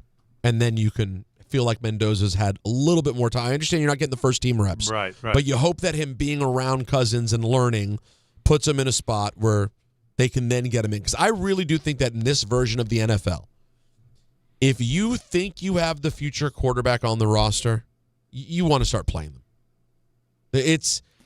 We're not living in an era. I know we've seen it. Jordan Love sat behind Aaron Rodgers, and he did come in and was more ready to play. But for the most part, Alan, it took them all year. They didn't play till the very end. Sure, end of that year. Yep. And it's not as much. I don't understand this feeling like he's got to play. No, he's got to learn. Playing doesn't always lead to learning. Sometimes you learn bad things when you play too soon, especially again. Let the boy watch. Yeah, let him. If you don't have a line that can protect him, you're putting him in peril. And you're going to create something in him with his timing that is not good. Like you're going to probably, not bad habits, but it might lead to some things that now you have to break because he doesn't have enough time. Rushing himself, decision-making, all that stuff. Like it's dangerous to just say flippantly, he's got to play. No, he's got to play when the situation is best for him to play. And you worry about that with young players, but that's what they do. Look, I don't know if they ruined Zach Wilson. I don't know if they ruined him, but they certainly didn't help him by putting him out there when they did and the way they did. Now, until it's time for him to play. Let the boy watch. Now, I don't know if you heard this. Very good use of the drop. Dolly Parton apparently has a song that is going to come out in 2045. It's in a time capsule, meaning it's sealed until the 30th anniversary of the album in 2015, meaning there will be a new Dolly record in time for her 100th birthday. Wow. In 2045. Also, the governor of Tennessee saying they will, in fact, make the move to rename Nashville's airport after Dolly Parton. I know, it seems perfect. That'll do it for ENN on this Friday evening, brought to you by Boost. Boost. Don't overpay. Get unlimited talk, text, and data for $25 a month forever, for life, for real. Switch now at boostmobile.com. Alan, Anthony, everybody, enjoy your Yankees this weekend. Yankees on the apple tonight. Let's go. And enjoy your the volleyball all weekend. We will see you guys Monday at 3 o'clock. Have a great weekend. Be safe. Mornings with DiPietro and Rothenberg. Buster Olney, who do you look at as the most dangerous team? So I think the best way to look at that is who's got the highest ceiling. And I believe that if the